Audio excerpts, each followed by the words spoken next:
से जंग जीत कर, भारी जंग है। सुबह सुबह नींद ही खतरनाक आती है और वो 5:30 देते जल्दी बजते हैं, पूछो मत। हाँ, और फिर कभी कहते हैं 5 मिनट बाद उठेंगे, तब तक 6 बज जाती है। चलो, हाँ तो करें पढ़ाई शुरू। बातें बिल्कुल बंद कर दो। एक तो ये आपस में बात मत किया करो। अच्छा ये बताओ, लास्ट पढ़ा क्या था? अच्छा, टर्म्स लिखाई थी मैंने। ओके, ठीक ठीक सर। लिखो आगे, न्यूक्लिक एसिड।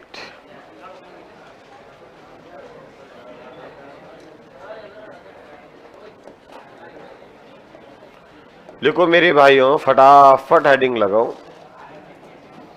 न्यूक्लिक अम्ल।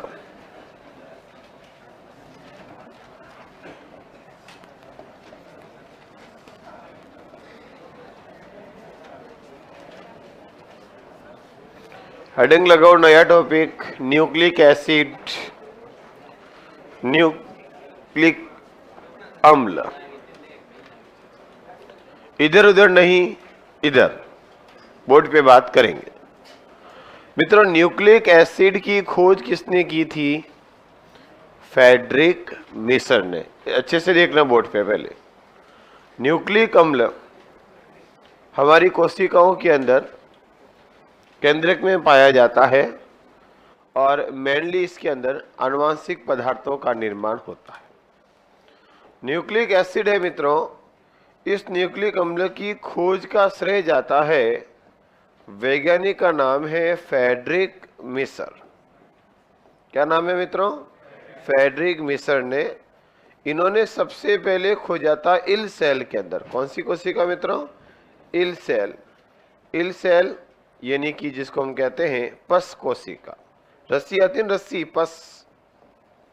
इल सेल पस कोशिका में खोजा और इसको इन्होंने क्या नाम दिया था, याद है किसी को? न्यूक्लिक अम्ल को जब फ्रेडरिक मिसर ने खोजा था तो इन्होंने न्यूक्लिक एसिड को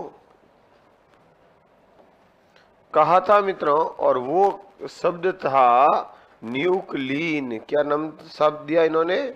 न्यूक्लीन कहा। खोजा और न्यूक्लीन कहा। बाद में एक वैज्ञानिक आए जिसका नाम है अल्टमान। क्या नाम है? अल्टमान। और अल्टमान ने इसको नाम दिया था न्यूक्लिक एसिड। तो न्यूक्लिक एसिड शब्द किसने दिया? अल्टमान ने। न्यूक्लिक अम्ल की खोज किसने की? फ्रेडरिक मिसर। तो अब कई बार कहते हैं ना कि सर खोज करता ये है, नाम करता ये कैसे? बेटा, प्रारंभ में जब कोई खोजते हैं तो वो कहते हैं जैसे बैक्टीरिया की खोज की थी, शुरुआत के अंदर करने वाले वैज्ञानिक का नाम था, आपको याद हो तो, लीवेनहॉक। लेकिन उन्होंने इसको बैक्टीरिया थोड़ी कहा था, उन्होंने कहा सूक्ष्म जीव है। और भी जीव होते हैं जो सबसे छोटे होते हैं। और बाद में आने वाले समय में कोहन, और इसको कोहन ने कहा था कि ये तो एक बैक्टीरिया है। तो कहने का मतलब है, कोई चीज जैसे आप शुरुआत में कोई पदार्थ हमारे पास में सामने नया आता है, तुम कहते ये देखो एक नया जीव और आया मनुष्य के जैसा, और बाद में खोजें बढ़ती गई और कह दिया ये तो मनुष्य ही है। तो कहने का मतलब है, शब्द जो प्रचलित होता है वो बाद में आता है और खोजकर्ता पहले खोज कर चले जाते हैं। और कई बार खोजकर्ता जो नाम देते हैं वही नाम हमेशा के लिए रह जाता है, और कई बार उस नाम को चेंज कर दिया जाता है।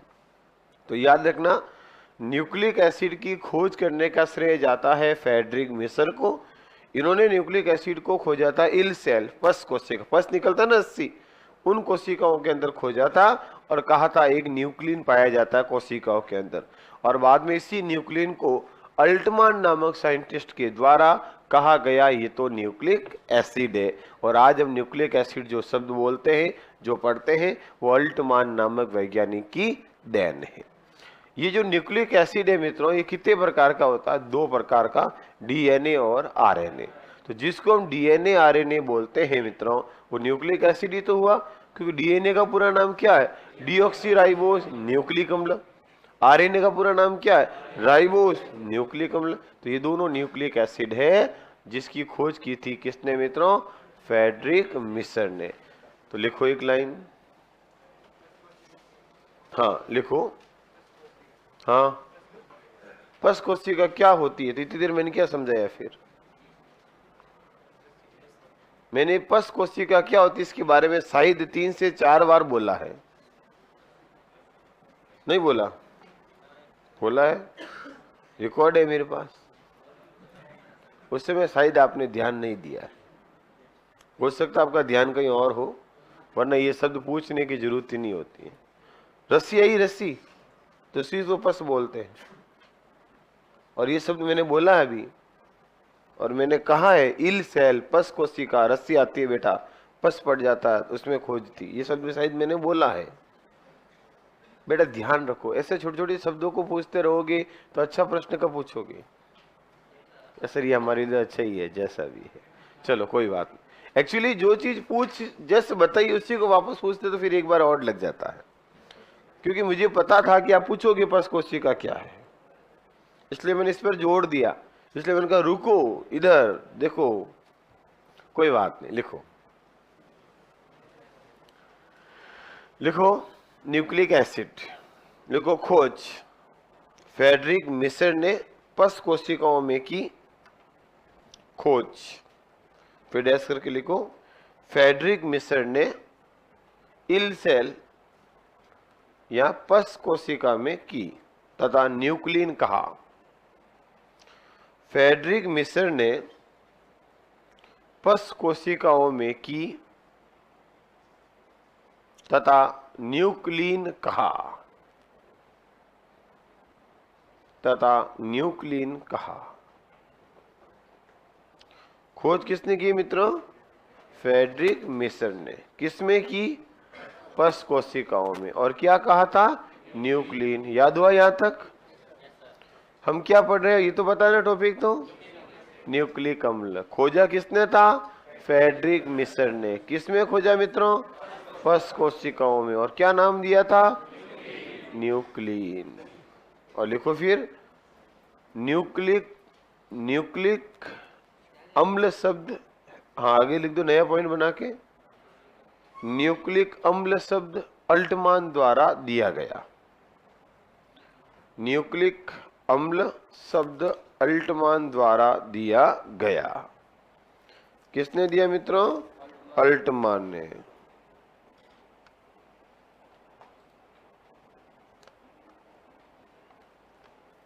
देखो मित्रों, किसने दिया? अल्टमान ने। नेक्स्ट बात हो गई मित्रों। तो फ्रेडरिक मिसर ने क्या कहा था? न्यूक्लिन। जबकि न्यूक्लिक अम्ल किसने कहा? अल्टमान था। लिख दो, न्यूक्लिक अम्ल 2 प्रकार का होता है। फिर लिख दो डीएनए व आरएनए। न्यूक्लिक अम्ल 2 प्रकार का होता है, डीएनए व आरएनए।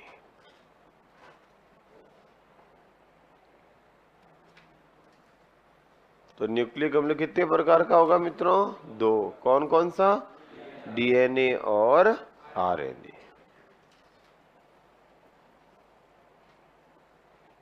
तो लिखो पहला डीएनए, एक को पढ़ लेते हैं दोनों को। लिखो डीएनए, वापस हेडिंग लिखो डीएनए।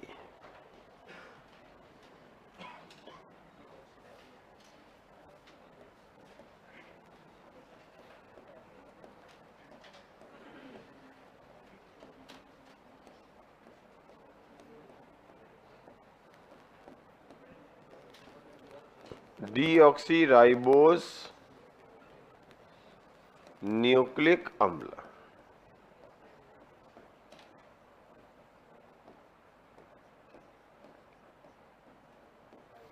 डीएनए पूरा नाम लिखो, डीऑक्सीराइबोस न्यूक्लिक एसिड, डीएनए।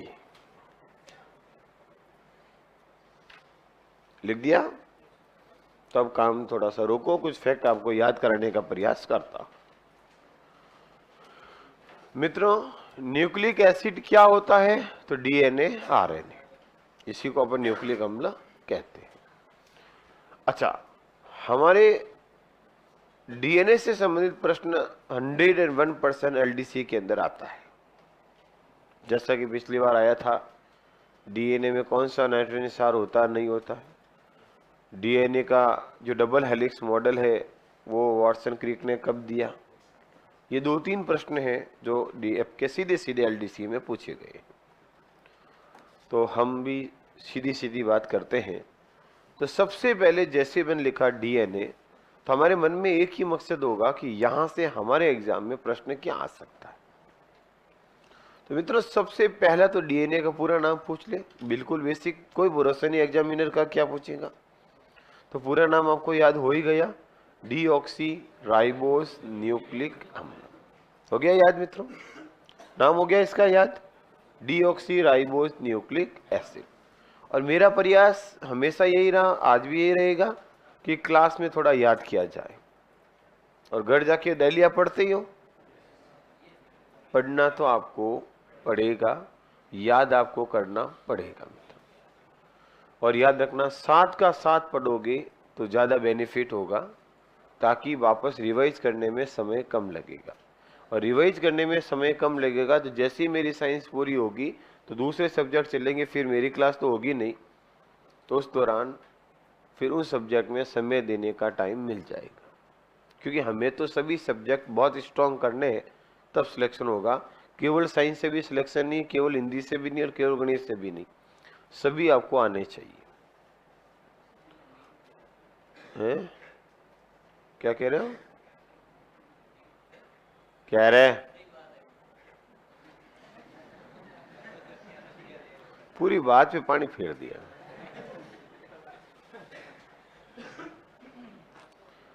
ये दुनिया बड़ी लुटेरी है। हाँ, ना तेरी है ना। अच्छा, गालिब आ गए क्या? ओए,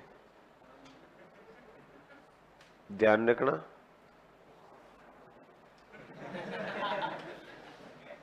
शुभ काम में देरी भी नहीं करता हूं। चलो इधर, तुम सुबह सुबह क्या खा के आते हो ऐसा? मैं तो बड़ा मुश्किल से उठ के आया हूं। हैं? चलो हाँ, बात करते हैं अब मित्रों, हो गई थोड़ी बहुत बात, अब वापस टॉपिक पे आते हैं।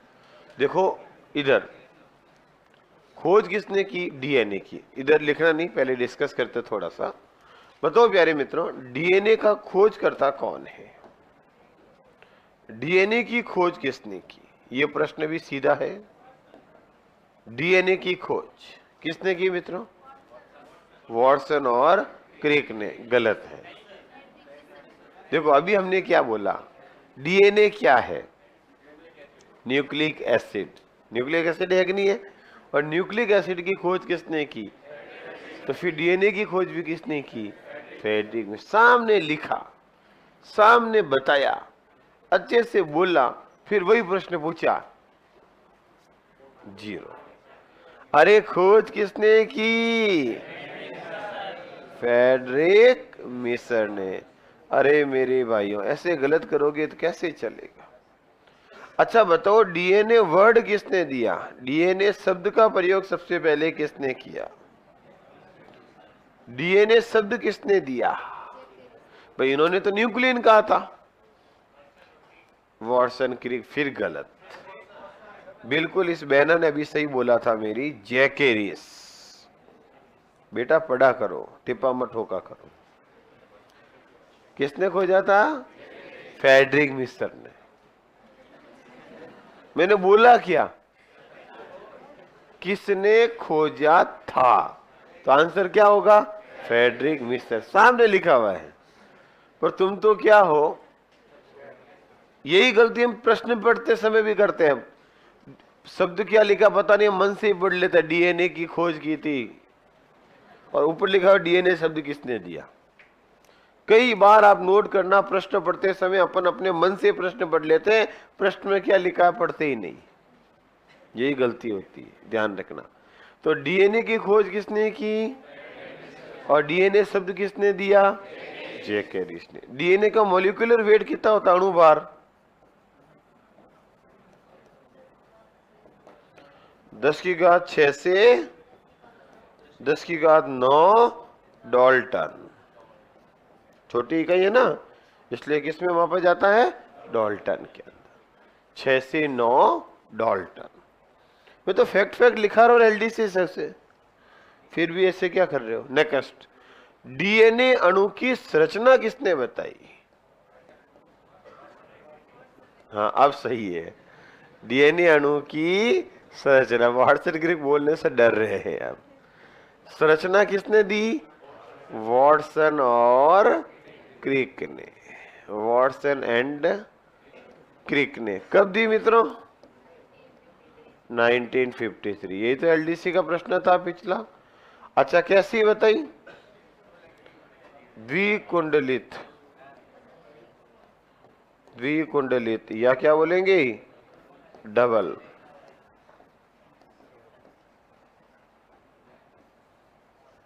Double helix model.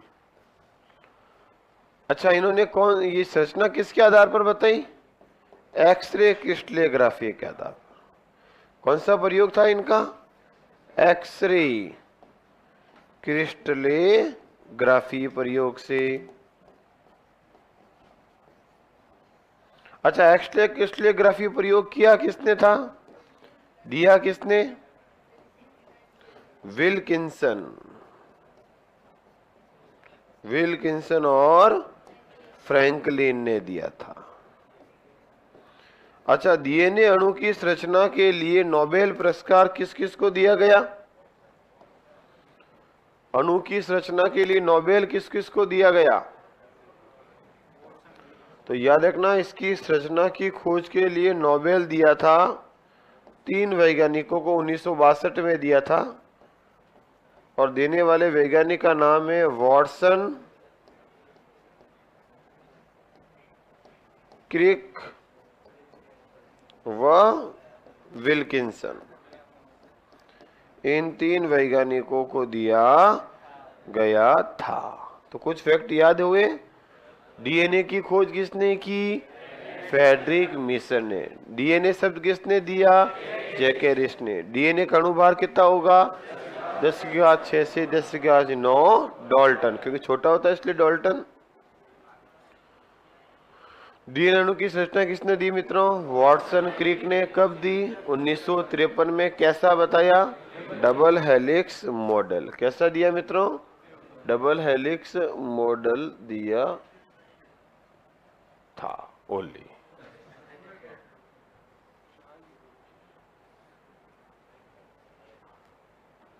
चलो इनको एक बार नोट कर लो।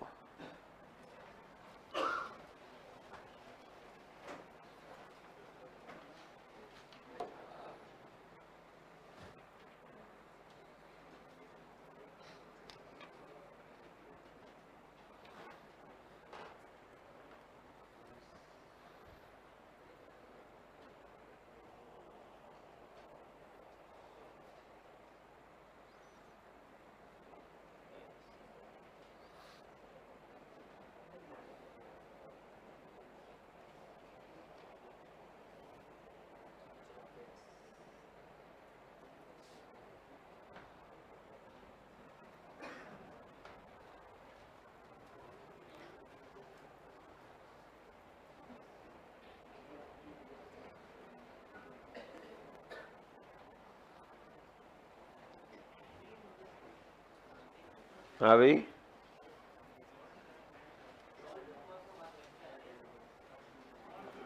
डाल्टन छोटा मात्रक है भार का। डाल्टन वही है जिन्होंने परमाणु की खोज की थी, उनके सम्मान में छोटी इकाई डाल्टन कहा जाता है।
Double helix model, HELIX, helix,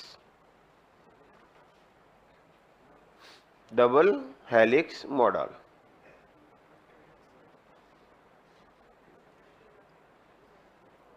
है भाई,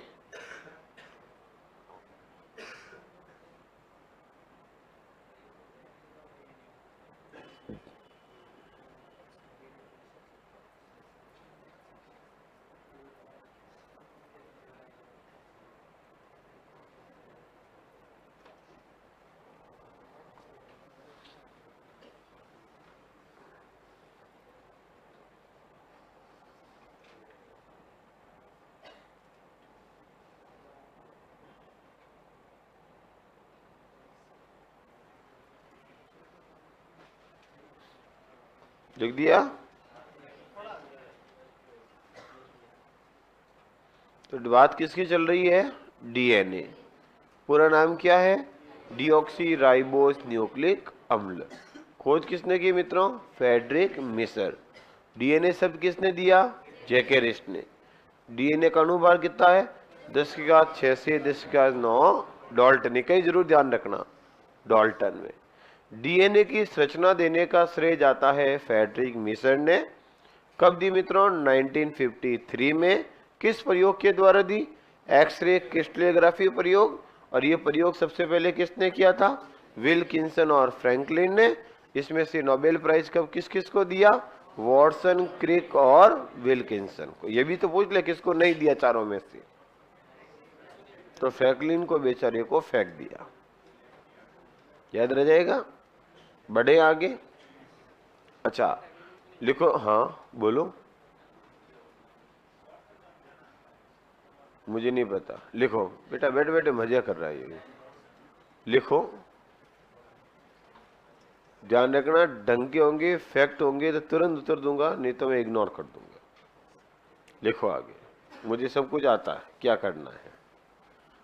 नेक्स्ट। क्योंकि मेरा काम सिर्फ एक ही है, मकसद से भटकना नहीं है, टॉपिक से भटकना नहीं है, फालतू बात करनी नहीं है। कोशिश करना है ज़्यादा से ज़्यादा याद किया जाए, क्लास की बात क्लास में क्लियर की जाए और आगे बढ़ा जाए। कोशिश में यही करूँगा मित्रों आपके लिए। और मेरा और से मैं आपके लिए 100% नहीं 200% अपनी कार्य क्षमता देने का प्रयास करूँगा। बट सहयोग आपका जरूरी होगा। अकेला शिक्षक क्लास के अंदर नहीं कुछ भी नहीं कर सकता है, इस बात का हमेशा ध्यान रखना। आपके बिना शिक्षक अधूरा है, विद्यार्थियों के बिना। और इसलिए जब मैं ईमानदारी के साथ काम करने का प्रयास कर रहा हूँ, आप सब मेरे छोटे भाई बहन हो, और आपके सपने के लिए मैं भी पूरी दिन रात एक करूँगा, और आपका सपना हम दोनों का सपना होगा। और हम अपने माता पिता को अपने सिलेक्शन रूपी एक उपहार प्रदान करेंगे। लेकिन इसके लिए मित्रों बहुत मेहनत करनी पड़ेगी। ऐसे सीधा सीधा कहने से सिलेक्शन नहीं होता है। सत्य कड़वा हो सकता है, पर बेटा सत्य होगा। और याद रखना, इसके लिए आपको खुद को भी मेहनत करनी पड़ेगी, घर पे भी पढ़ना पड़ेगा, प्रश्नों की प्रैक्टिस भी करनी पड़ेगी। और आपको अच्छे से पता है कि कई सारी ऐसी बातें होगी जब आप क्वेश्चन प्रैक्टिस करोगे तब आपके सामने नहीं भी आएगी। कई सारी ऐसी बातें होगी जो पढ़ी हुई भी आएगी, कई दिक्कत भी आएगी, तो वो सब मिलकर के अपन सॉल्व करेंगे। लेकिन इसके लिए हम अपन दोनों अपनी ईमानदारी से काम करें तो बेटा ज़्यादा अच्छा रहेगा। और कोई देखे नहीं देखे, ईश्वर तो ऊपर से देख ही रहा है। और याद रखना, सफलता मिलना नहीं मिलना ये सब बात की बात है। पहला एक ही काम है, अपनी मेहनत में कोई कमी नहीं होनी चाहिए। बाद में सब बाद में देखा जाएगा। अब पढ़े ही नहीं, कैसा सिलेक्शन हुआ ही नहीं तो कैसे होगा? समझो मेरे कहने का मतलब। अपनी मेहनत में कमी मत रखो। और याद रखना, मैं तो फिर कहता हूँ, एसएससी जीडी आ रही है, एलडीसी आ रही है, जूनियर अकाउंटेंट आ रही है, इन सब का सिलेबस यही है। तो जो सब्जेक्ट चल रहा है, साइंस, ये आपके राजस्थान जीके, कहीं पे दुनिया का कोई एग्जाम दे दो अपने स्टेट का, आपको राजस्थान जीके तो करना ही पड़ेगा। हिंदी लगभग सब जगह होती है आजकल, ऐसे ही दे दोगे आने वाले समय। तो ये सभी सब्जेक्ट इतना बढ़िया कर दो कि किसी हालत में अपने नौकरी लगनी चाहिए। एक ही टारगेट रखो अपन, तो अपना एलडीसी लगना ही लगना चाहिए। और सब्जेक्ट को इतना बढ़िया करो कि एलडीसी लगने के बाद हम आरएस भी देंगे, क्योंकि हमें तो किसी हालत में आगे जाना है। लिखो आगे बेटा, लिखो डीएनए अणु के घटक, कंपोनेंट्स। डीएनए अणु के घटक, कंपोनेंट्स की बात करते हैं। डीएनए अणु के घटक, कंपोनेंट्स, घटकों की बात करते हैं। कितने घटक होंगे मित्रों? मेनली 3। डैश करके लिखो, 3 कंपोनेंट्स होते हैं। डीएनए कंपोनेंट्स, घटक, डीएनए अणु के घटक। और घटक प्यारे मित्रों 3 होते हैं। कितने होंगे? 3। कौन कौन से? तो लिखो मित्रों, नंबर 1, और वो हो जाएंगे नाइट्रोजनी सार।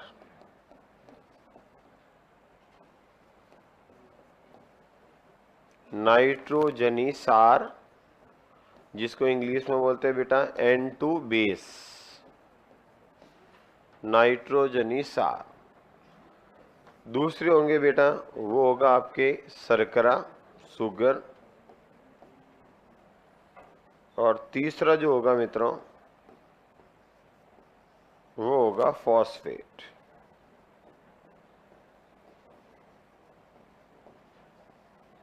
तो ये 3 डीएनए के कंपोनेंट्स यानी कि घटक होते हैं। तो मेरे प्यारे विद्यार्थियों, डीएनए के घटक कंपोनेंट्स कितने होंगे? 3। कौन कौन से? एक तो नाइट्रोजनी सार, एक शर्करा और एक फॉस्फेट। ये 3 नाइट्रोजनी सार होते हैं।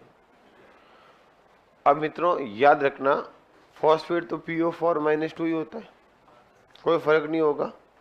लेकिन डीएनए आरएनए 2 प्रकार का होगा ना, न्यूक्लिक अम्ल। तो इस न्यूक्लिक अम्ल के अंदर डीएनए और आरएनए में अंतर होगा। वो किसका होगा? एक तो N2 बेस का और एक शर्करा। याद करो, डीऑक्सी राइबोस शर्करा हो गई तो डीएनए, और राइबोस शर्करा हो गई तो आरएनए। इसके अलावा शर्करा कितने प्रकार की हो गई? 2। एक तो डीऑक्सी राइबोस और एक राइबोस। पहले बात करते हैं N2 बेस की, फिर बात करते हैं शर्करा की। और फॉस्फेट तो कोई अंतर है नहीं, तो ये तीनों कोई लिखने की जरूरत नहीं, तो इन दोनों को पढ़ते हैं। फॉस्फेट तो दोनों में PO4-2 ही होगा। तो जो अंतर है वो पढ़ लेते हैं। पहला लिखो नाइट्रोजनी सार, N2 बेस, नाइट्रोजनी सार।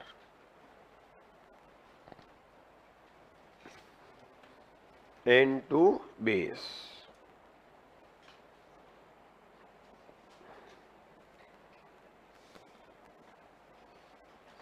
नाइट्रोजनी सार। बताओ मित्रों, नाइट्रोजनी सार कितने प्रकार के होते हैं? चलो इधर आराम से बोर्ड पे देखना, समझना, कोई दिक्कत है पूछना, फिर बात करते हैं। बात करते हैं N2 बेस। लिख दो, चलेगा? N2 बेस वही नाइट्रोजनी सार ही हुआ। कितने प्रकार के होते हैं? कभी आपसे पूछिए तो याद रखना मेरे प्यारे विद्यार्थियों, 2 प्रकार के हो। कितने प्रकार होंगे मित्रों? 2। नाम भी आपको पता है। एक होता है पाइरीमिडीन। क्या नाम होगा मित्रों? पाइरीमिडीन। और दूसरा नाम होगा प्यूरीन। ध्यान रखना मित्रों, ऐसे नाइट्रोजनी सार जिसके अंदर एक बेंजीन रिंग हो, बेंजीन वलय कितनी हो? 1, उसको कहते हैं पाइरीमिडीन। और जिसके अंदर बेंजीन की रिंग 2 हो, उसको कहते हैं प्यूरीन। तो कुल मिला के इनको अलग अलग भागों में बांटा गया है संरचना के आधार पर। जिसमें बेंजीन की रिंग 1 है, गोला 1, तो नाम दे दिया पाइरीमिडीन। 2 है तो नाम दे दिया प्यूरीन। कुल मिला के आपको ये ध्यान रखना है कि नाइट्रोजनी सार जो डीएनए आरएनए में होते हैं, उनको कितने प्रकार से बांटा गया है? 2 प्रकार से। कौन कौन से? पाइरीमिडीन और प्यूरीन। मित्रों, ये जो पाइरीमिडीन है, ये खुद कितने प्रकार के हैं? तो याद रखना, ये 3 प्रकार के हैं। कितने प्रकार के हैं मित्रों? ये 3। कौन कौन से? एडिनिन नहीं, एडिनिन ग्वानिन तो वो होगा, टी यू, ऐसे याद कर लो ताकि भूलो नहीं। कैसे याद कर लो? TCU। टी का मतलब मैं लिख देता हूं, टी का मतलब हो गया मित्रों थाइमीन, थाइमीन। सी का मतलब साइटोसिन और यूरेसिल। कितने हुए मित्रों? 3। कौन कौन से? थाइमीन, साइटोसिन और यूरेसिल। और प्यूरिन कितने होंगे प्यारे मित्रों? 2। AG यानी कि एडिनिन और ग्वानिन। तो कितने हो गए प्यारे मित्रों? 5। अरे नाइट्रोजन सार कितने प्रकार के हुए? 5 प्रकार के, जिनको कितने भागों में बांटा गया है? 2। याद रखना अच्छे से, अगर DNA होगा तो उसके अंदर होगा क्या मित्रों? TCAG। और अगर होगा आपके RNA तो क्या होगा? UCAG। समझ में आया जी? देखो इधर DNA में कौन होगा? Thymine, cytosine, adenine, guanine. हो गया TCAG। टी का मतलब क्या हुआ मित्रों? थाइमीन। सी का मतलब साइटोसिन। ए का मतलब एडेनिन और जी का मतलब ग्वानिन। तो DNA में कौन हुआ? TCAG। और RNA में कौन हुआ? UCAG। मतलब कौन हो गया मित्रों? Uracil, cytosine, adenine, guanine. तो DNA RNA में अंतर किसका है? थाइमीन और यूरेसिल का। बताओ ऐसा कौन सा नाइट्रोजनी सार है जो DNA में होता है और RNA में नहीं होता? थाइमीन। ऐसा प्रश्न पूछ ले, ऐसा कौन सा नाइट्रोजनी सार है जो RNA में होता और DNA में नहीं होता? यूरेसिल। ऐसा कौन सा पायरीमिडीन नाइट्रोजनी सार है जो DNA और RNA दोनों में होता है? हैं? तो आंसर हो जाएगा साइटोसिन, जो दोनों में होता है। और क्या होता है? पायरीमिडीन। ऐसे कौन से नाइट्रोजन सार है जो प्यूरिन है और दोनों में होते हैं? एडिनिन और ग्वानिन। कर लोगे ऐसे? ऐसे प्रश्न एग्जाम में अक्सर आते हैं। तो मैंने ट्रिक के साथ आपको बता दिया TCAG और UCAG। तो बताओ नाइट्रोजन सार कितने प्रकार के हैं? 5 प्रकार के, जिसको कितने भागों में बांटा? 2। कौन कौन से मित्रों? पायरीमिडीन और प्यूरिन। पायरीमिडीन किसको कहते हैं? Thymine, cytosine. याद रखो TC। क्या दो मुझे? TC। कौन दो? यू। तुम दो TCU के AG के? हाँ जी TCU AG। अरे मित्रों मैं अक्सर याद कराता हूँ AG से, मुझे याद आया सोना और चांदी। क्या याद आया मित्रों? सोना और चांदी। अक्सर मैं क्लास में जब ये दोनों प्रतीक पढ़ाता हूँ उससे मुझे याद आता है, आज भी याद आ गया। सोना को बोला जाता है बेटा लैटिन भाषा के अंदर ऑरम, और चांदी को बोला जाता है अर्जेंटेनम। याद होगा आपको। सोना का प्रतीक चिन्ह है AU और चांदी का होता है AG। तो मैं इसको याद कैसे कराता हूँ? मैं कहता हूँ ये दोनों ऐसे तत्व है जो महिलाओं को बहुत पसंद है। उनको कितना भी लाकर दे दो हमेशा कहेगी AG, और लाओ और लाओ। क्या कहेगी? AG के? हाँ जी, और लाओ। और क्या? सोना और चांदी। याद आ जाएगा। AG मतलब कौन? आप मेरी AG। चांदी हो तो सोना लाओ।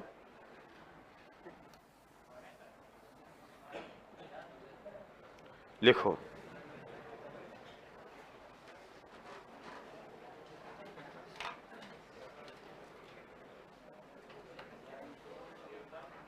हाँ हाँ, इसको छाप दो।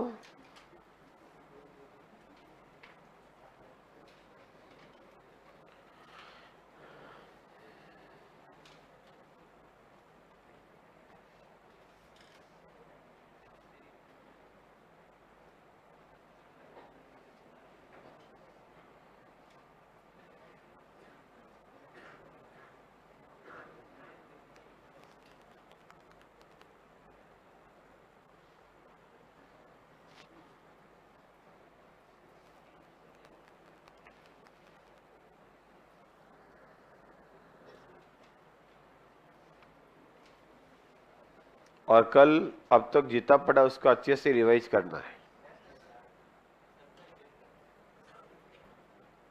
मैंने बोला कल छुट्टी रहेगी तो अच्छे से, संडे है ना, अच्छे से क्या करनी है, पढ़ाई। पढ़ते तो हो ना घर पे थोड़ा दिन?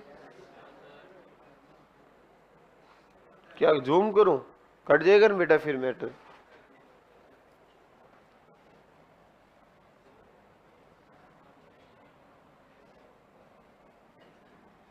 बस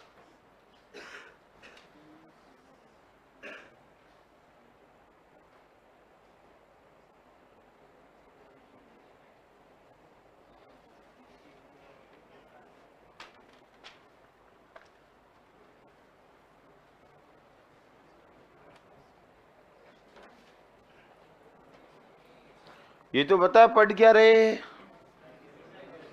अरे बता था ना पढ़ क्या रहे हैं? Nucleic acid. खोज किसने की थी? फ्रेडरिक मिशन ने। किसमें की थी? फर्स्ट कोशिका इल सेल के अंदर। और क्या नाम दिया था? न्यूक्लिन। न्यूक्लिक शब्द किसने दिया? अल्टमान। कौन सा अल्टमान? माइटोकॉन्ड्रिया वाला। नेक्स्ट, न्यूक्लिक अम्ल कितने प्रकार के होते हैं? डीएनए और आरएनए। सबसे पहले बात किसकी कर रहे हैं? डीएनए की खोज किसने की? फ्रेडरिक मिशन ने। डीएनए शब्द किसने दिया? जैकेरिस ने। डीएनए का अणुभार कितना होगा? 10⁶ से 10⁹ डाल्टन। डीएनए की संरचना किसने बताई? वॉटसन क्रिक ने। कब बताई? 1953 में, 1953 में। किस प्रयोग के आधार पर बताई? X ray crystallography.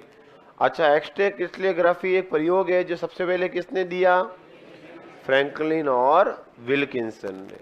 फिर नोबेल प्राइज किसको दिया गया? वॉटसन क्रिक और विल्किंसन को, डीएनए की खोज करने के लिए। डीएनए के कितने घटक होते हैं? 3। कौन कौन से? नाइट्रोजनी क्षार, शर्करा और फॉस्फेट। जिसमें से पहला भाग हो गया नाइट्रोजनी क्षार। नाइट्रोजनी क्षार कितने प्रकार के होते हैं मित्रों? 2, पाइरीमिडीन और प्यूरिन। पाइरीमिडीन कितने प्रकार के होंगे? 3, TCU, थाइमिन, साइटोसिन और यूरेसिल। और प्यूरिन कितने प्रकार के होंगे? 2, AG, एडेनिन और ग्वानिन।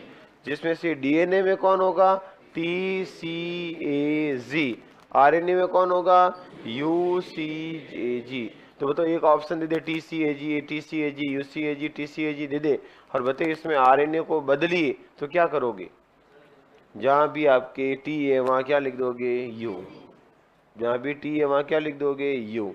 या U दे दे तो जहां भी U है वहां क्या लिख दोगे? T। ऐसे भी हो सकता है। बढ़े आगे। नेक्स्ट, अगला लिखो शर्करा। लिखो शर्करा। अरे भाई थाइमिन के स्थान पर यूरेसिल आ जाएगा, चेंज करना पड़ेगा। मैं कब कह रहा हूं नहीं करना पड़ेगा? मैंने क्या बोला? आपको पहचान करनी है तो क्या करोगे? थाइमिन और यूरेसिल से। लिखो आगे शर्करा। बताओ मित्रों इसमें कौन सी शर्करा पाई जाती है? डीएनए आरएनए में कौन सी शर्करा होगी? कितने कार्बन वाली होती है? मुख्य रूप से 5 कार्बन वाले। इसलिए इसको क्या नाम दिया जाता है? पेंटोज शर्करा।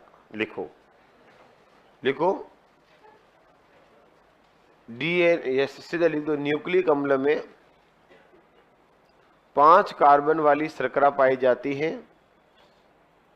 5 कार्बन वाली शर्करा पाई जाती है जिसे पेंटोज शर्करा कहते हैं। 5 कार्बन वाली शर्करा पाई जाती है जिसे पेंटोज शर्करा कहती है। पेंटोज शर्करा कहते हैं जो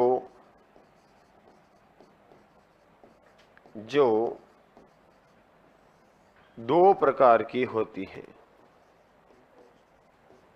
जो दो प्रकार की होती है।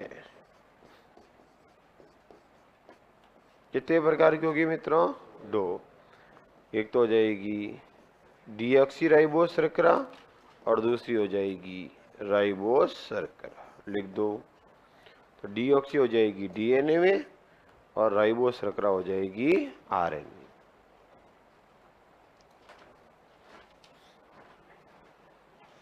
तो मेरे प्यारे विद्यार्थियों, डीएनए और आरएनए में दो मुख्य अंतर हुए। एक हो गया थायमिन और यूरेसिल का, और दूसरा हो गया शर्करा का। और फॉस्फेट का कोई अंतर है नहीं। तो दो अंतर थे, दोनों हमने सीधे सीधे लिख दिए। याद भी हुआ कुछ कुछ?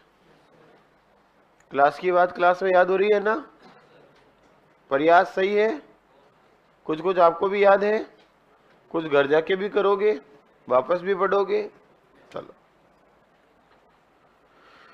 तो हम किसकी बात कर रहे हैं प्यारे मित्रों? शर्करा की, शुगर की। अब बात करते हैं डीएनए अणु में। इधर देखना एक बार, बताओ डीएनए बनाओ, इसके अंदर कितने, या आरएनए बनाओ, न्यूक्लिक अम्ल के अंदर कितने घटक होंगे? 3। अभी तो लिखे अरे डीएनए आरएनए क्या है?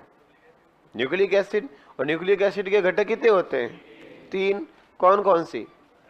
नाइट्रोजनी सार, शर्करा, फॉस्फेट। तो इसमें सोचने की कहां जरूरत है? प्रश्न तो घुमाया जा सकता है ना। जरूर थोड़ी जो मैं बोल रहा हूं वही शब्द एग्जामिनर पूछेगा वही पूछने का तरीका, पूछने के शब्द अलग हो जाएंगे। देखो इधर, सबसे पहले हमारे पास है N2 बेस। कौन है बेटा?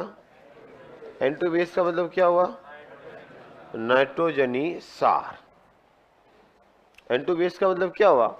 नाइट्रोजनी सार। इसके साथ जुड़ेगी कौन? शर्करा। तो ये क्या कहलाएंगे? N2 बेस के साथ जब शुगर जुड़ेगी तो इसको कहेंगे न्यूक्लियोसाइड। क्या बोलेंगे बेटा जी? न्यूक्लियोसाइड। तो बताओ, प्रश्न सीधा आ जाए, न्यूक्लियोसाइड क्या होता है? N2 बेस प्लस शर्करा। फिर प्यारे मित्रों, आगे बनेगा N2 बेस, इसके साथ जुड़ेगी शर्करा और साथ में जुड़ेगा फॉस्फेट। अब इन तीनों को क्या बोलेंगे? न्यूक्लियोटाइड। साइड से क्या हो जाएगा? टाइड। या ऐसा भी तो लिख सकता हूं, न्यूक्लियोसाइड प्लस फॉस्फेट बराबर न्यूक्लियोटाइड। लिखा जा सकता है ना? या इसको क्या लिख सकता हूं? न्यूक्लियोसाइड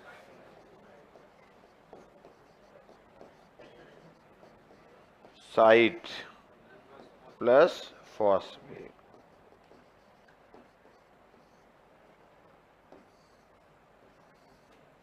बराबर क्या हो जाएगा मित्रों? न्यूक्लियो, नीचे लिख दो आते हैं। ये दोनों में से दो ही मिलके क्या कहलाएंगे? Nucleotide.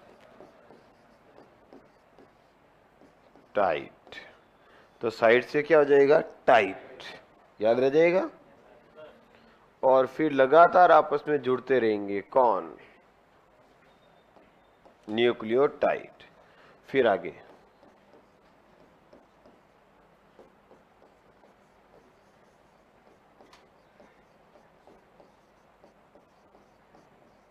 Nucleotide plus nucleotide plus dot dot dot dot dot. लगातार न्यूक्लियोटाइड न्यूक्लियोटाइड न्यूक्लियोटाइड जुड़ेंगे, तो लगातार जुड़ेंगे तो बहुलक हो जाएंगे और वो कहलाएगा डीएनए या आरएनए। तो प्रश्न आ जाए डीएनए आरएनए किसके बहुलक होते हैं? न्यूक्लियोटाइड के। न्यूक्लियोटाइड क्या होता है? जिसमें N2 बेस शर्करा फॉस्फेट जुड़े होते हैं, या जिसमें न्यूक्लियोसाइड प्लस फॉस्फेट होता है।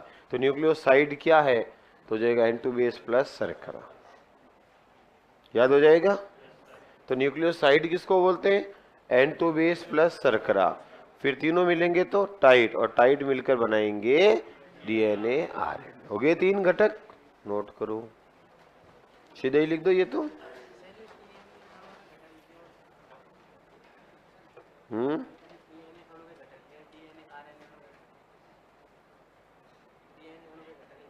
हम्म हम्म ये की तो बात है।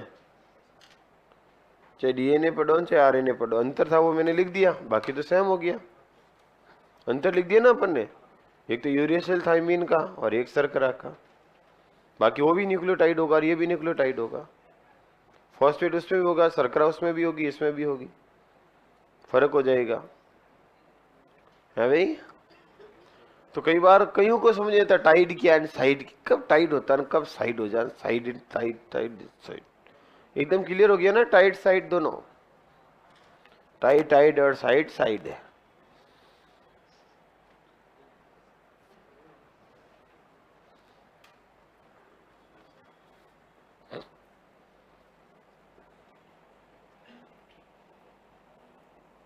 बेस तीनों ही अच्छे हैं, एलडीसी के बच्चे तीनों ही पढ़ने वाले हैं, है भाई। तीसरा यही तो है आप वाला। बैच 3 चल रहे हैं, तीनों बैच बढ़िया है।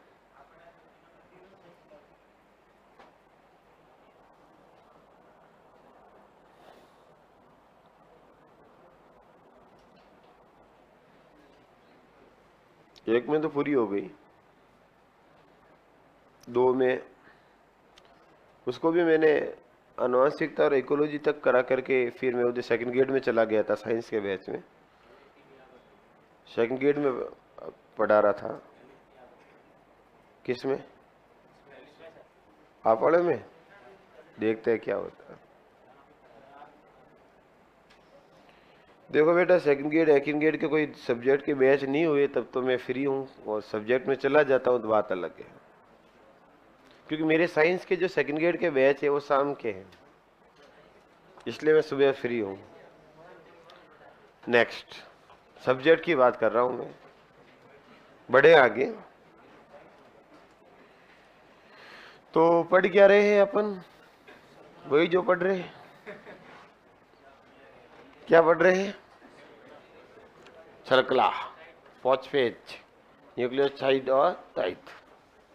पढ़ लिया? साइड टाइड में कोई कंफ्यूजन? देखो मैंने पूरा प्रयास किया है कि डीएनए आरएनए में क्या होता है और कोई कंफ्यूजन नहीं होना चाहिए, आराम से लाइन टू लाइन चलाओ। कईयों को पता होता है, पता रही है, कंफ्यूज रहता है। यूरेसिल साइटी साइटोसिन टाइसोस यूरेसिल, क्या कभी यूरेसिन कभी थाइमिन, कोई दिक्कत थोड़ी है आप लोगों को। आराम से लाइन डायग्राम को बिना थ्योरी पूरा डीएनए पढ़ा दिया। थ्योरी का एक शब्द नहीं है, देख लो, सिर्फ पॉइंट पॉइंट लिखे हैं। थ्योरी बिल्कुल नहीं ली मैंने, सिर्फ काम काम की चीज लिख दी, ताकि कम चीज होगी तो याद भी होगी। और मैं आपको पूरी रामायण लिखाऊं। डीएनए न्यूक्लियोटाइड के बहुलक होते हैं, जिसमें सबसे पहले शर्करा आती है, शर्करा के साथ नाइट्रोजन सार जुड़ते हैं, शर्करा और नाइट्रोजन सार मिलकर के न्यूक्लियोसाइड कहलाता है, न्यूक्लियोसाइड में फॉस्फेट जुड़ते हैं तो ये टाइड कहलाते हैं। पूरा एक पेज भरा दिया। समरी क्या निकली?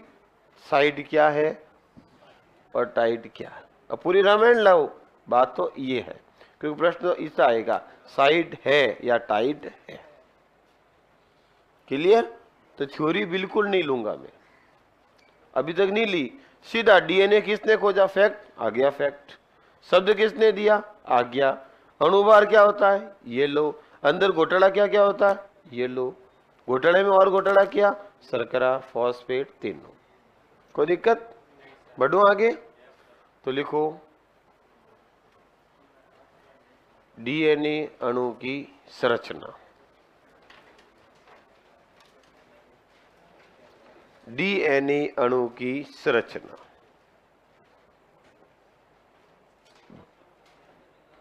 बताओ, डीएनए अणु की संरचना कैसी होती है? जैसी होती है वैसी होती है। डबल हेलिक्स मॉडल किसने दी थी? वॉटसन और क्रिक ने। तो इधर देखो, वॉटसन क्रिक ने कहा कि डीएनए जो होता है वो 2 श्रृंखलाओं का बना होता है। कितनी श्रृंखलाओं का? कौन कौन सी? एक ये न एक वो।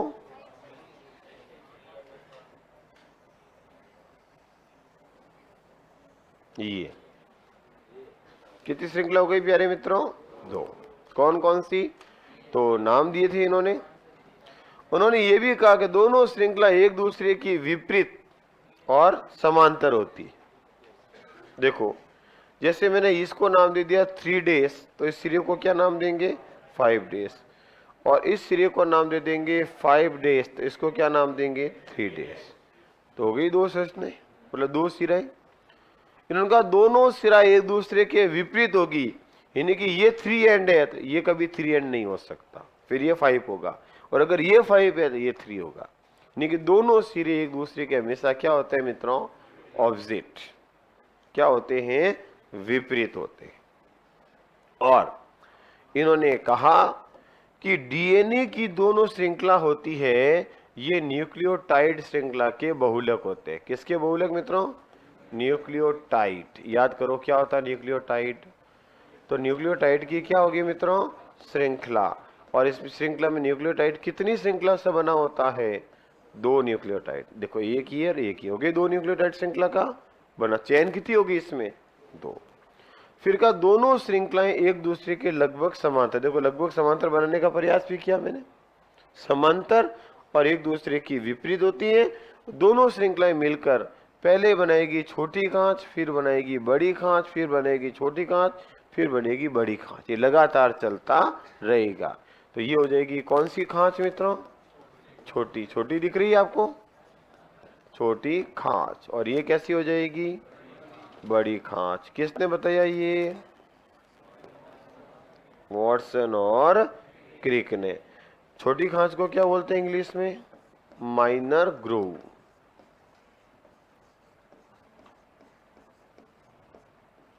और इसको क्या बोलेंगे मित्रों? Major groove. छोटी खांच और बड़ी खांच। ध्यान रखना मित्रों, उन्होंने ये भी कहा कि दोनों खांच मिलकर के एक क्या बनेगी मित्रों? लूप। तो ये एक लूप हो गया, ये एक लूप हो गया, लगातार लूप का निर्माण होगा। तो ये हो गया मित्रों यहां से यहां तक एक क्या हो गया? लूप हो गया। क्या हो गया मित्रों?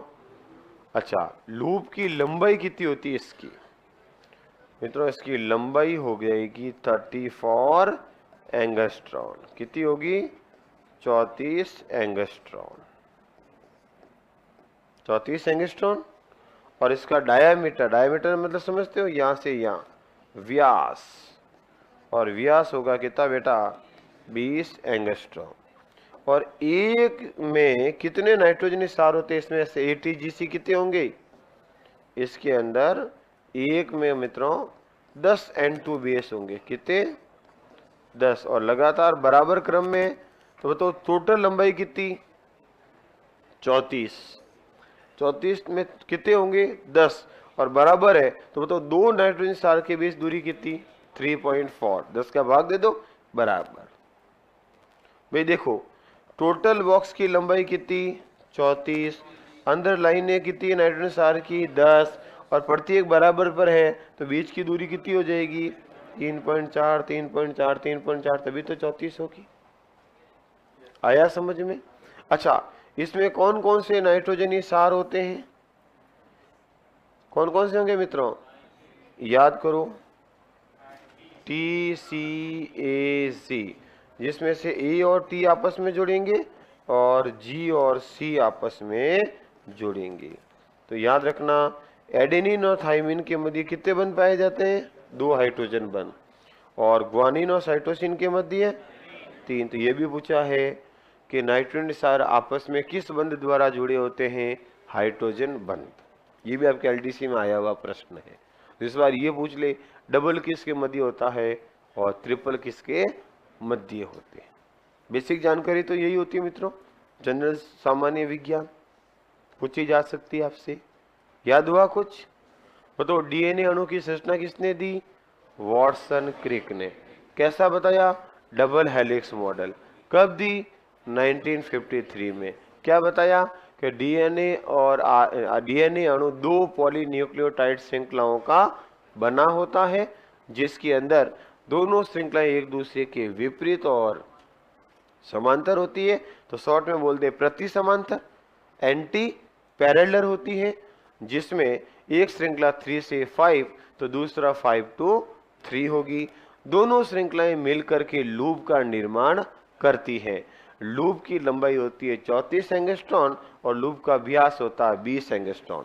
और एक लूप के अंदर पाए जाते हैं 10 नाइट्रोजनी सार, जिनकी मध्य दूरी होती है 3.4 एंगस्ट्रॉन। और नाइट्रोजनी सार 4 होते हैं, जिसमें से एडेनिन और थाइमिन के मध्य डबल हाइड्रोजन बंध और ग्वानिन और साइटोसिन के मध्य ट्रिपल हाइड्रोजन बंध पाए जाते हैं। ये संरचना बताई थी किसने? वॉटसन क्रिक ने। याद भी हो गई होगी। तो पहले डायग्राम बना लो, फिर मैं शब्दों में लिखा देता। ये हो गया आपका डीएनए। सिंपल ही हुआ ना?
और देखा कल परसों नीट का रिजल्ट, ये जेई मेंस का रिजल्ट आया, टॉपर रहे उनका स्टेटमेंट पढ़ा अखबार में।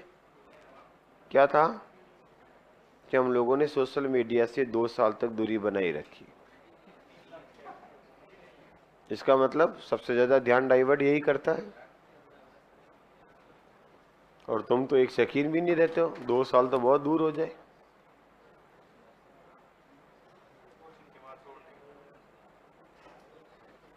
कैसे क्लास में रहेंगी तब तक छोड़ देंगे, वो तो ऐसे छूटा हुआ है।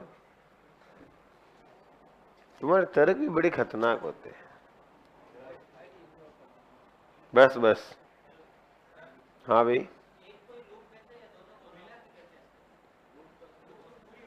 दो खांच के मध्य दूरी को लूप कहते हैं। दो खांच, लगातार खांचे बनेगी, लगातार लूप बनेंगे।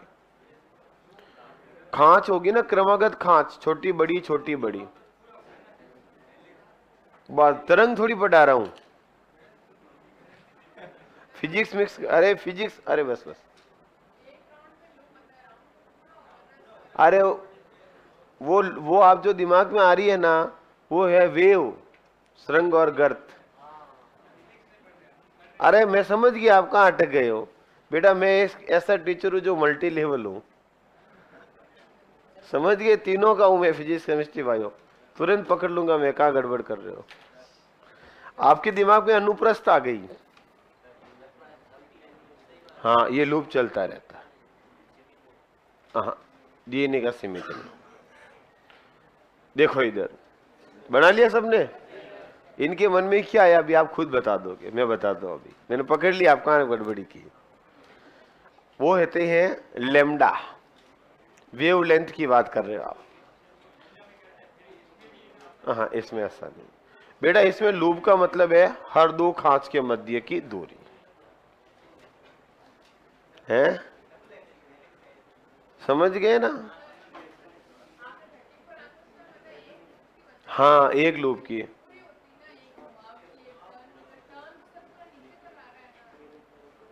मैम ये 3D में है ना, तो ये घुमाव यूं होगा, तो घुमाव यूं है तो यहां से यहां तक ही होगा। ये तो 2D डायग्राम है और आप 3D की बात कर रहे हो।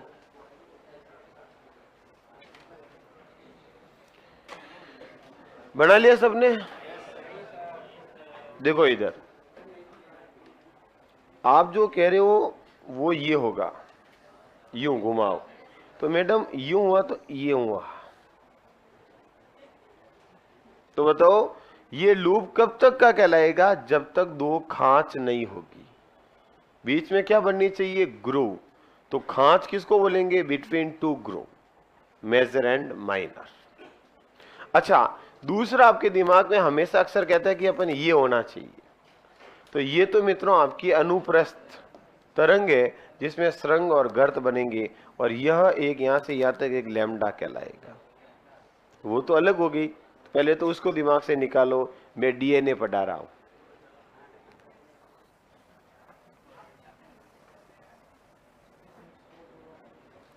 इधर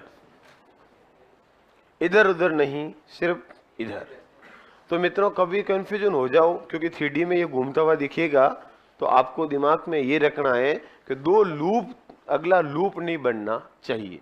तो याद रखना लूप कब तक कहेंगे, जब तक अगली नई खांच का निर्माण वापस नहीं हो जाए, यानी कि दो खांच के बीच की दूरी को नाम दिया लूप, यानी कि एक घुमाव को नाम दिया लूप।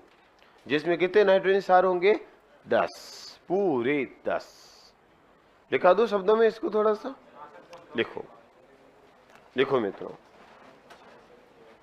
डीएनए अणु की संरचना, मॉलिक्यूलर स्ट्रक्चर, डीएनए अणु की संरचना वॉटसन व क्रिक ने वॉटसन व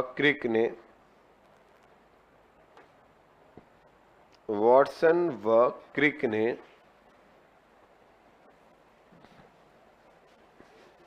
द्विकुंडलित मॉडल, या हिंदी में लिखो द्विकुंडलित मॉडल या डबल हेलिक्स मॉडल के रूप में, द्विकुंडलित मॉडल,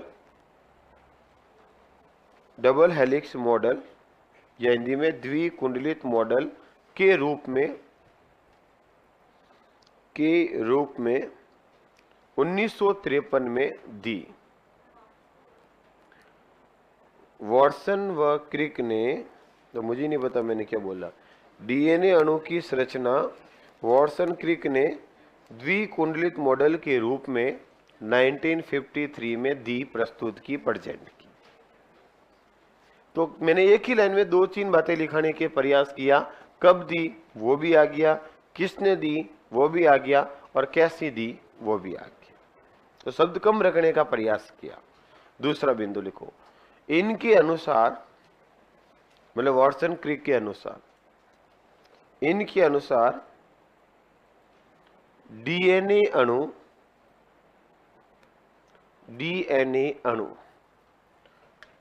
इनके अनुसार डीएनए अणु दो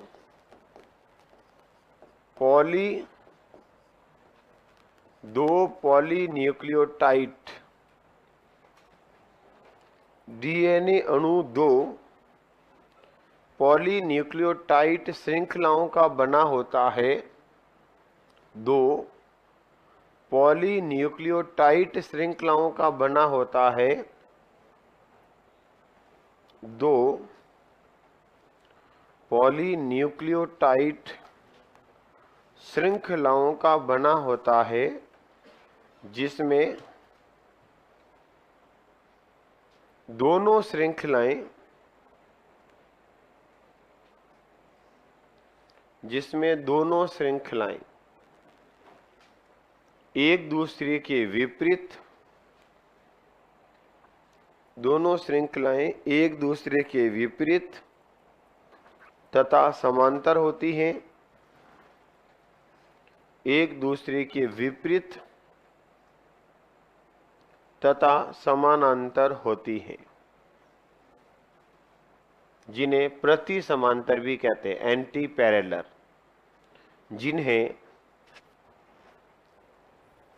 प्रति समांतर एंटी पैरेलल कहते हैं, जिन्हें प्रति समांतर कहते हैं। क्या कहेंगे मित्रों? एंटी पैरेलल, प्रति समांतर कहते हैं। नेक्स्ट, आगे बढ़ो। लिखो मित्रों, दोनों श्रृंखलाएं मिलकर छोटी व बड़ी खांच का निर्माण करती है।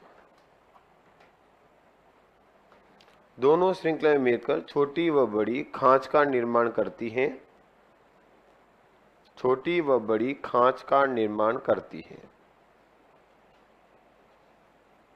तथा इन खांच के मध्य एक लूप का निर्माण होता है, तथा खांच के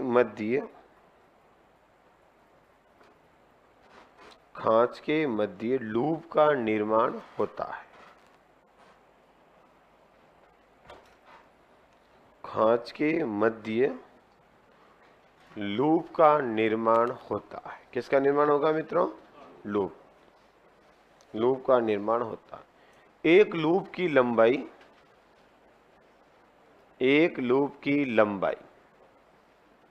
34 एंगस्ट्रॉन, एक लूप की लंबाई 34 एंगस्ट्रॉन तथा व्यास डायमीटर 20 एंगस्ट्रॉन होता है, तथा व्यास 20 एंगस्ट्रॉन होता है। एक लूप में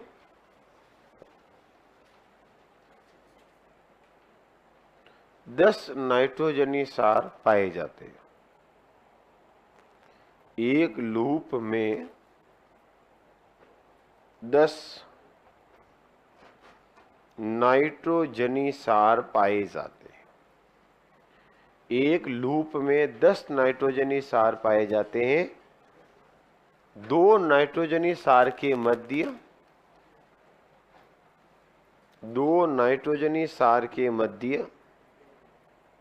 3.4 एंगस्ट्रॉन की दूरी होती है। 3.4 एंगस्ट्रॉन की दूरी होती है। नेक्स्ट, नाइट्रोजनी सार एडेनिन व थाइमिन। नाइट्रोजनी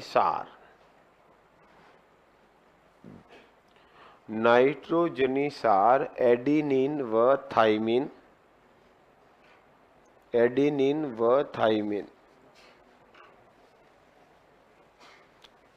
के मध्य, एडेनिन व थाइमिन के मध्य डबल हाइड्रोजन बंध,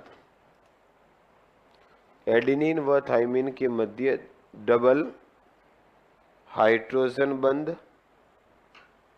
ब्रैकेट लिख दो, A double Bond tea, double hydrogen बंध पाए जाते हैं। डबल हाइड्रोजन बंध पाए जाते हैं। ये ब्रैकेट में लिख दोगे तो पूरी लाइन नहीं पढ़नी पड़ेगी, सीधा पकड़ में आ जाएगा। अच्छा, डबल दो से जुड़ा है। और दूसरी लाइन लिखो, ग्वानिन व साइटोसिन के मध्य, ग्वानिन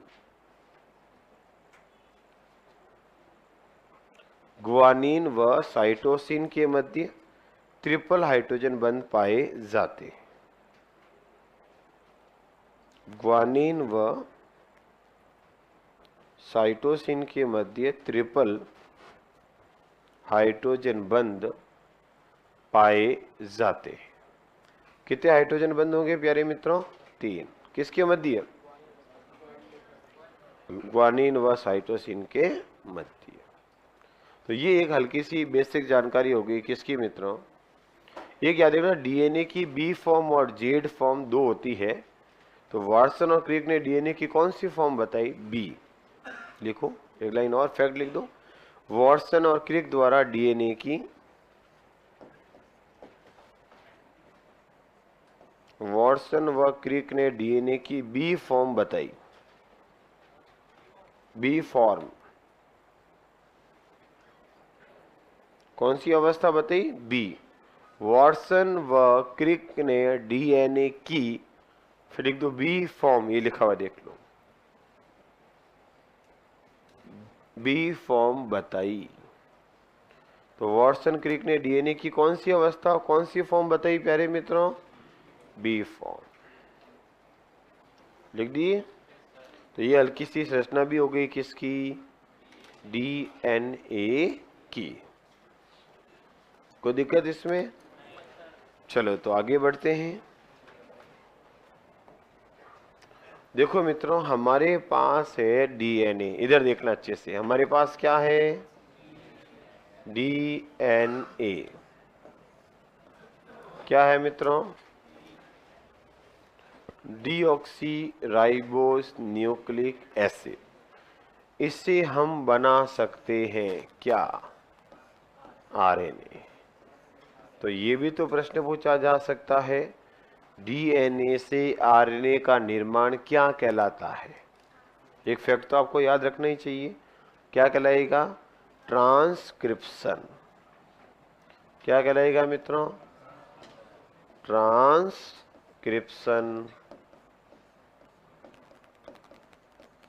हिंदी बोले तो अनुलेखन।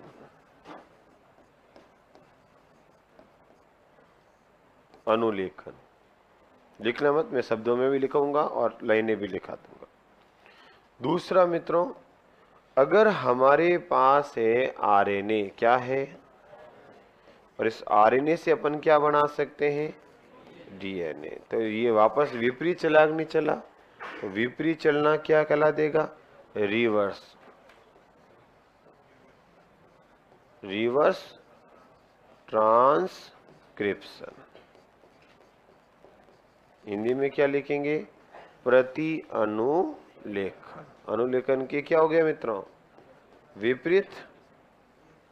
अच्छा, हमारे पास है प्यारे मित्रों क्या आ गया? आरएनए। डीएनए से क्या बन गया? तो आरएनए से अपन क्या बना सकते हैं? प्रोटीन। क्या बना सकते हैं मित्रों? तो आरएनए से प्रोटीन का निर्माण क्या कहलाएगा? ट्रांसलेशन। क्या कहलाएगा बेटा? ट्रांसलेशन,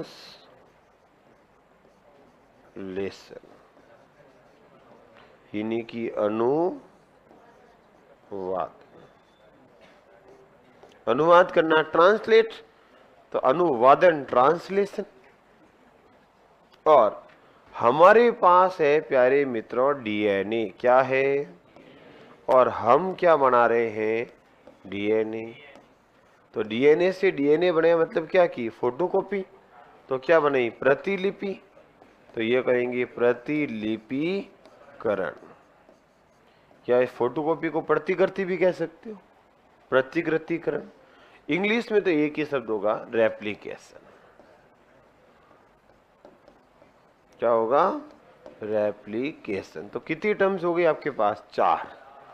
कौन कौन सा? एक रेप्लिकेशन किसे कहते हैं?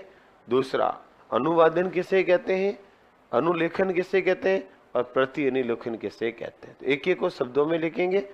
पहले शब्द लिखेंगे, परिभाषा लिखेंगे, फिर रिएक्शन, फिर शब्द, परिभाषा, फिर रिएक्शन। कैसे? तो पहला लिखो अनुलेखन, नोट लगा के बिंदु लेके शब्द लिख दो, क्योंकि आपके सीधा है आनुवांशिक शब्दावली, तो शब्द तो कोई भी परिभाषा पूछ सकता है। लिखो नंबर 1 अनुलेखन। नोट के अंदर पहला बिंदु लिखो अनुलेखन। अनुलेखन, पहला शब्द लिखो अनुलेखन। लिख दिया? फिर लिखो, या ट्रांसक्रिप्शन लिखो, डीएनए से आरएनए का निर्माण करना, डीएनए से आरएनए का निर्माण करना अनुलेखन कहलाता है। डीएनए से आरएनए का निर्माण करना अनुलेखन कहलाता है। शब्दों में हो गया। अब ये पहली वाली रिएक्शन लिख दो, केवल फर्स्ट, नीचे फर्स्ट लिख दो, डीएनए टू आरएनए, और ये लाइन दोनों लिख दो, ट्रांसक्रिप्शन अनुलेखन। तरीका समझ में आ गया ना कैसे? थोड़े व्यवस्थित नोट्स बन जाए, ताकि शब्द भी आ जाए, वापस पढ़ो तो याद। क्योंकि मैंने मान लो ये सीधा लिखा दूं, डीएनए तीर आरएनए, और आप 1 महीने 2 महीने बाद पढ़ रहे हो तो स्लिप हो जाता है, डीएनए आरएनए क्या था। नहीं तो शब्द पढ़ते अच्छा निर्माण की क्रिया है, समझे ना? जहां दिक्कत हो सकती है वो लिखाना जरूरी है, क्योंकि सब साइंस के नहीं होते। दूसरा लिखो, पहला लिख दो पहले आराम से, डीएनए आरएनए ट्रांसक्रिप्शन अनुलेखन।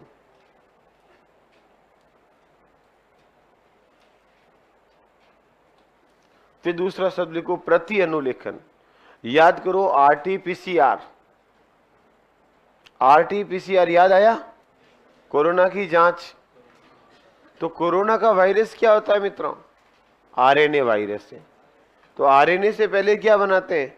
डीएनए। तो आरएनए से डीएनए बनाया तो क्या रिवर्स ट्रांसक्रिप्शन, इसलिए बोल दिया आर टी, हो गया। और पीसीआर मतलब उसकी श्रृंखला बनाना, पॉली चेन रिएक्शन। चलो तो लिखो, दूसरा लिखो प्रति अनुलेखन। लिखो डीएनए द्वारा, सॉरी आरएनए द्वारा, आरएनए द्वारा डीएनए का निर्माण करने की क्रिया, आरएनए द्वारा डीएनए का निर्माण करने की क्रिया, डीएनए का निर्माण करने की क्रिया प्रति अनुलेखन कहलाता है। फिर ये रिएक्शन लिख दो, प्रति अनुलेखन कहलाता है।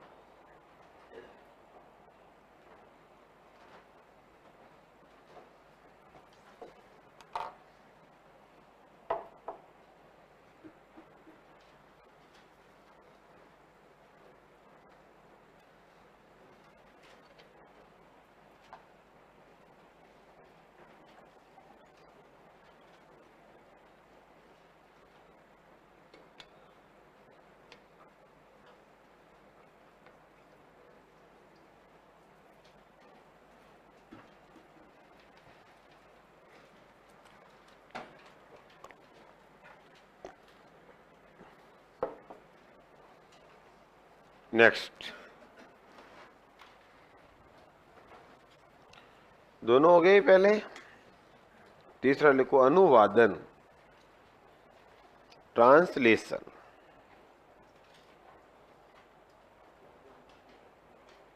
अनुवादन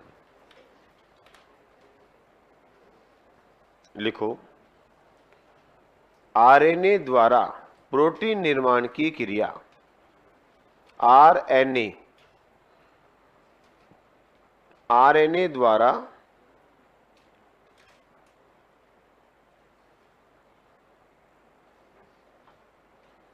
आरएनए द्वारा प्रोटीन निर्माण की क्रिया अनुवादन कहलाता है। आरएनए द्वारा प्रोटीन निर्माण की क्रिया अनुवादन कहलाता है। फिर रिएक्शन लिख दो,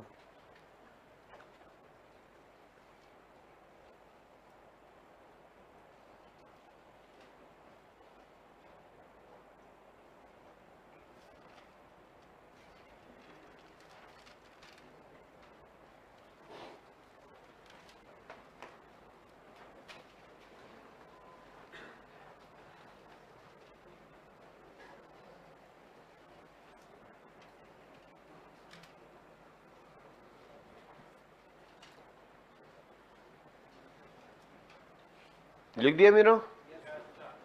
चलो आगे। तो अगला कौन सा बचा? ट्रांसक्रिप्शन हो गया, ट्रांसलेशन हो गया, तो अनुवाद लिखो रेप्लिकेशन, प्रतिलिपिकरण या प्रतिकृतिकरण।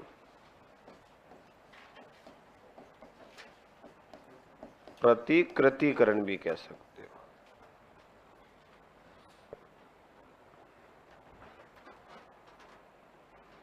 प्रतिकृतिकरण, प्रतिलिपिकरण।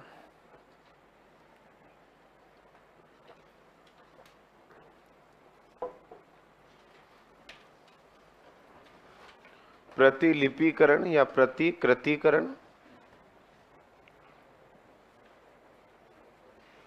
देखो डीएनए द्वारा डीएनए का निर्माण, मतलब डीएनए से डीएनए ही बनाना है। डीएनए द्वारा डीएनए का निर्माण की क्रिया, डीएनए द्वारा डीएनए की निर्माण की क्रिया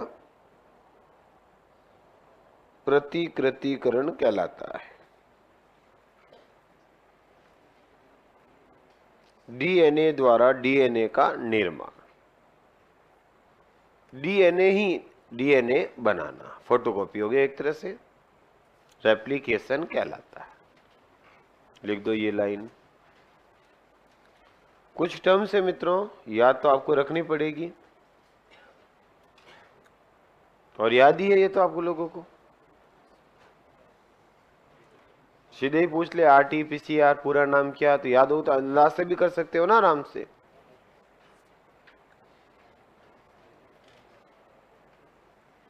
बढ़ो आगे। अच्छा ये बताओ मुझे, मैं एक भूल गया, चलो कोई नहीं अभी लिख देते हैं। हमारे पास है मित्रों आरएनए, क्या है, और मुझे चाहिए क्या, तो मैंने आरएनए से क्या बनाया, तो बताओ इस क्रिया को क्या कहते हैं?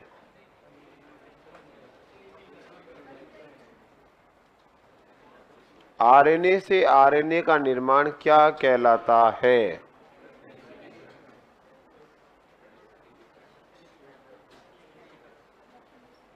ये कुछ तो कह रहे होते ही नहीं है, तो होते ही नहीं है तो मास्टर ने लिखा क्यों? मास्टर की गलती है, क्यों लिखा? सही है? तो बताओ भाई कौन कौन है साइंस वाले, ईमानदार से हाथ खड़ा करना। बीएससी किसकी चल रही है, हो गई? इतने जने हो क्या? बहुत सारे हो। बताओ फिर मेरे सीबीजेड वालों, नहीं बताओगे? हैं? प्रतिलिपिकरण होगा ही नहीं। अरे आरएनए से आरएनए का निर्माण नहीं होता। लिख दो अगला पॉइंट, कोई टिप्पा मत ठोकना, इनमें से कोई नहीं करना। हाँ, एग्जामिनर कुछ भी पूछ ले, क्या भरोसा। देखो आरएनए से कभी भी आरएनए का चलो निर्माण नहीं होता, तो लिख ही दो, नोट करके अलग से बिंदु बना के लिख दो, आरएनए से आरएनए का निर्माण नहीं होता, इसलिए टिप्पा नहीं ठोकना है। आरएनए से आरएनए का निर्माण नहीं होता है, याद रखना। आरएनए से आरएनए का निर्माण नहीं होगा, याद रह जाएगा। ओके, ये कुछ शब्द आपको याद रखने हैं। अच्छा वो तो डीएनए और आरएनए में क्या अंतर है? लिखो डीएनए व आरएनए में अंतर, एक सारणी बना देते ताकि खिचड़ी नहीं बने। देखो different between DNA and RNA, different between DNA व आरएनए। हाँ सर बोलो, किस वजह से नहीं बनता है? अरे दो श्रृंखला होती है ना डीएनए में, तो एक श्रृंखला हमारे पास है, दूसरी बना लेंगे, इसमें श्रृंखला एक है तो प्रारंभ ही नहीं होगा। नेक्स्ट देखो बेटा, डीएनए व आरएनए में अंतर, डिफरेंट। इधर देखो, पहले समझते हैं, सुनते हैं, और फिर मैं बोल के शब्दों में आपको लिखा दूंगा, इधर उधर नहीं, इधर अंतर की बात कर ले, क्योंकि डीएनए आरएनए सेम है। अच्छा तो बताओ आरएनए की खोज किसने की? जब दोनों मिक्स है, दोनों एक है, तो फ्रेडरिक मिस्र ही है भाई। सिर्फ अंतर ही तो है संरचना का, बाकी तो दोनों न्यूक्लिक एसिड है। तो कभी आरएनए की खोज आ जाए तो भी क्या दोगे, और डीएनए आ जाए तो भी क्या दोगे, क्योंकि दोनों क्या है, न्यूक्लिक एसिड। और न्यूक्लिक एसिड की खोज किसने की? फ्रेडरिक मिस्र ने। तो इससे कोई दिक्कत वाली बात नहीं है, आरएनए सब तो प्रचलित हुआ। चलो इधर बताओ प्यारे मित्रों, अंतर चलो मैं बताता हूं, तुम क्या इधर। सबसे पहला, डीएनए कितनी श्रृंखलाओं का बना होता है मित्रों, बताओ? 2 पॉली न्यूक्लियोटाइड श्रृंखलाओं का बना होता है, जबकि आरएनए एक श्रृंखला का। तभी तो इसका निर्माण नहीं होता बेटा। श्रृंखला इसमें एक है, दूसरी प्रारंभ करेंगे तो अपना आप डीएनए पूरा होगा। इसमें श्रृंखला एक है तो नई श्रृंखला का प्रारंभ हो नहीं पाता है। इसलिए पहले डीएनए, जब भी आरएनए की फोटोकॉपी बनाना हो तो पहले क्या करना पड़ेगा, आरएनए को चेंज करो डीएनए में, फिर डीएनए के नए बनाए जा सकते। इसलिए तो जांच करते समय कोरोना की आरएनए को बदलते हैं डीएनए में, ताकि डीएनए की प्रतिलिपियां बनाई जा सके। तो याद रखना, पहला अंतर आ गया समझ में। डीएनए में कितनी श्रृंखला होगी, 2, और आरएनए में कितनी होगी, 1। हो गया एक अंतर। दूसरा, इसमें कौन सी शर्करा होती है बताओ? डीऑक्सी राइबोज शर्करा होती है। कौन सी शर्करा? Deoxy ribose. जबकि इसमें कौन सी शर्करा होगी, राइबोज। बताओ दूसरा अंतर हुआ कि नहीं हुआ? तीसरा अंतर बताओ है? हाँ, यहां पर क्या होगा, थाइमिन, और यह क्या होगा, यूरिसिल। हो गया अंतर। अगला है, डीएनए से बनाया जा सकता है डीएनए, इनकी प्रतिकरण की क्षमता होगी, रेप्लिकेशन की। इसमें रेप्लिकेशन की क्षमता नहीं होगी। ये मुख्य 4 अंतर होते हैं। और कोई है आपके दिमाग में तो बताओ, क्या बोले हो? डीएनए डी, जोर से बोलो, बोले ना भाई, क्या कह रहा है? अनुवांशिक क्या?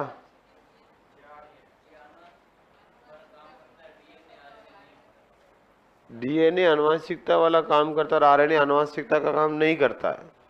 यह तो सही, और कई जगह ये फेल भी हो जाता है। एग्जाम्पल वायरस, जिसमें डीएनए है ही नहीं, तो आनुवांशिक पदार्थ का काम कौन करेगा? आरएनए। तो कई जगह करता है, इसलिए मैंने लिखा नहीं। समझे कारण?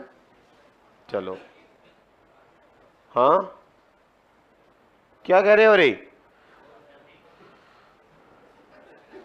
अरे सही बताओ ना, सही खुल के बोलो तो सही होगा तो मैं हाँ करूंगा, नहीं होगा तो मैं कारण बताऊंगा। दोनों चीजें होगी ना।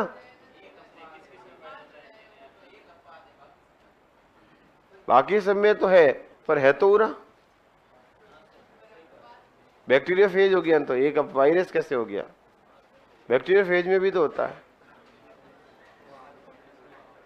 Alpha bacteria phase, lambda 2 bacteria phase, याद करो। फिर अपराध कैसे मानो? चलो इधर, चलो ये 4 लिखो पहले, तो फिर बात करते हैं। हाँ लिखो, नंबर 1 डीएनए में लिखो, यह 2 पॉलीन्यूक्लियोटाइड, यह 2 पॉलीन्यूक्लियोटाइड श्रृंखलाओं का बना होता है। 2 पॉलीन्यूक्लियोटाइड श्रृंखलाओं का बना होता है। 2 पॉलीन्यूक्लियोटाइड श्रृंखलाओं का बना होता है। आरएनए में लिखो, आरएनए,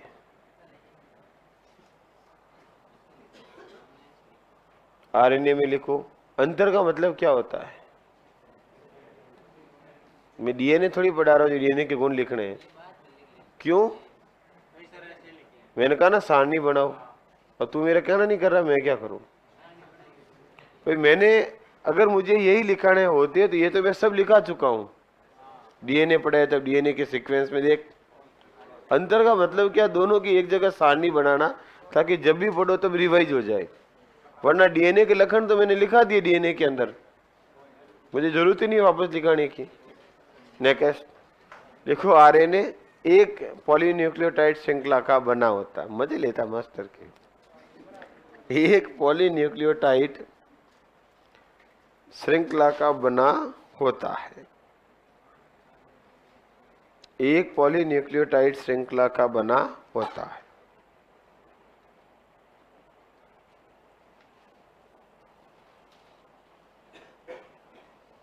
फिर वापस लिखो डीएनए में, लिखो डीऑक्सीराइबोस शर्करा पाई जाती है,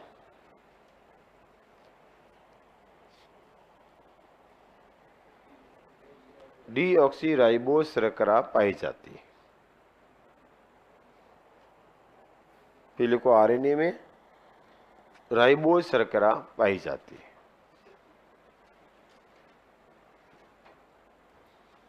डीऑक्सीराइबोस शर्करा और राइबोस शर्करा।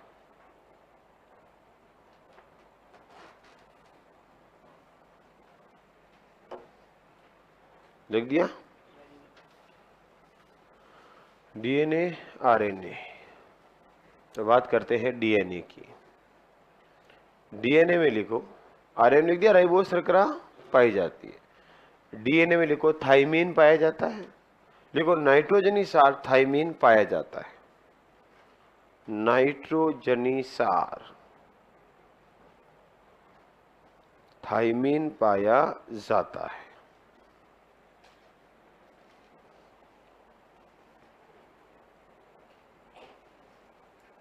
और इधर लिखो थाइमीन के स्थान पर यूरेसिल पाया जाता है, थाइमीन के स्थान पर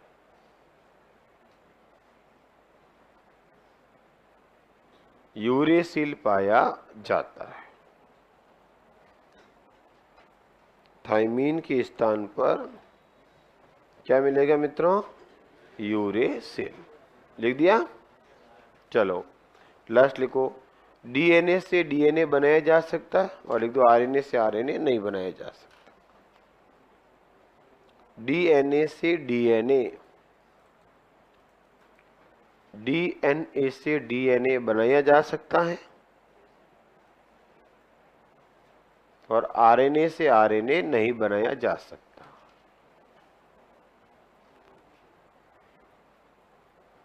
डीएनए से डीएनए बनाया जा सकता है, और आरएनए से आरएनए नहीं बनाया जा सकता।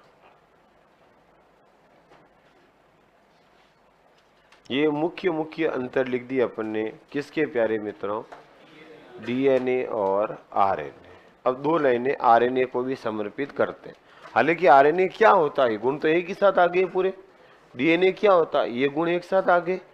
डीएनए में क्या क्या होता है पूरा हमने लिख दिया, आरएनए में क्या क्या होता है पूरा हमने लिख दिया, डीएनए के क्या लक्षण है वो भी लिख दिए, और आरएनए क्या वो भी लिख दिए। आगे बढ़ते हैं। इधर बोले ना, सुन रहा हूं। डीएनए में कौन सा प्रोटीन पाया जाता है, क्यों, डीएनए प्लस हिस्टोन प्रोटीन मिलकर के बनाते हैं गुणसूत्र, तो डीएनए में प्रोटीन कैसे हो। डीएनए में घटेगी तीन ये बेटा, नाइट्रोजनी सार, शर्करा और फॉस्फेट, तो प्रोटीन कैसे होगा, डीएनए में कोई प्रोटीन नहीं होगा।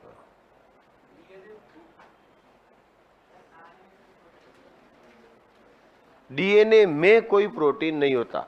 डीएनए में कितने रसायन होते हैं, डीएनए में केमिकल कितने होते हैं, तो फिर मेरे बताने का मतलब क्या रहा, डीएनए प्रोटीन बनाता है। डीएनए कब से प्रोटीन बनाता है, हाँ आरएनए तो बनाता, मुझे भी पता है बेटा। मैं ज्यादा तो नहीं बोल सकता, बस इतना सा ध्यान रखना, जूलॉजी में ही पीएचडी की है।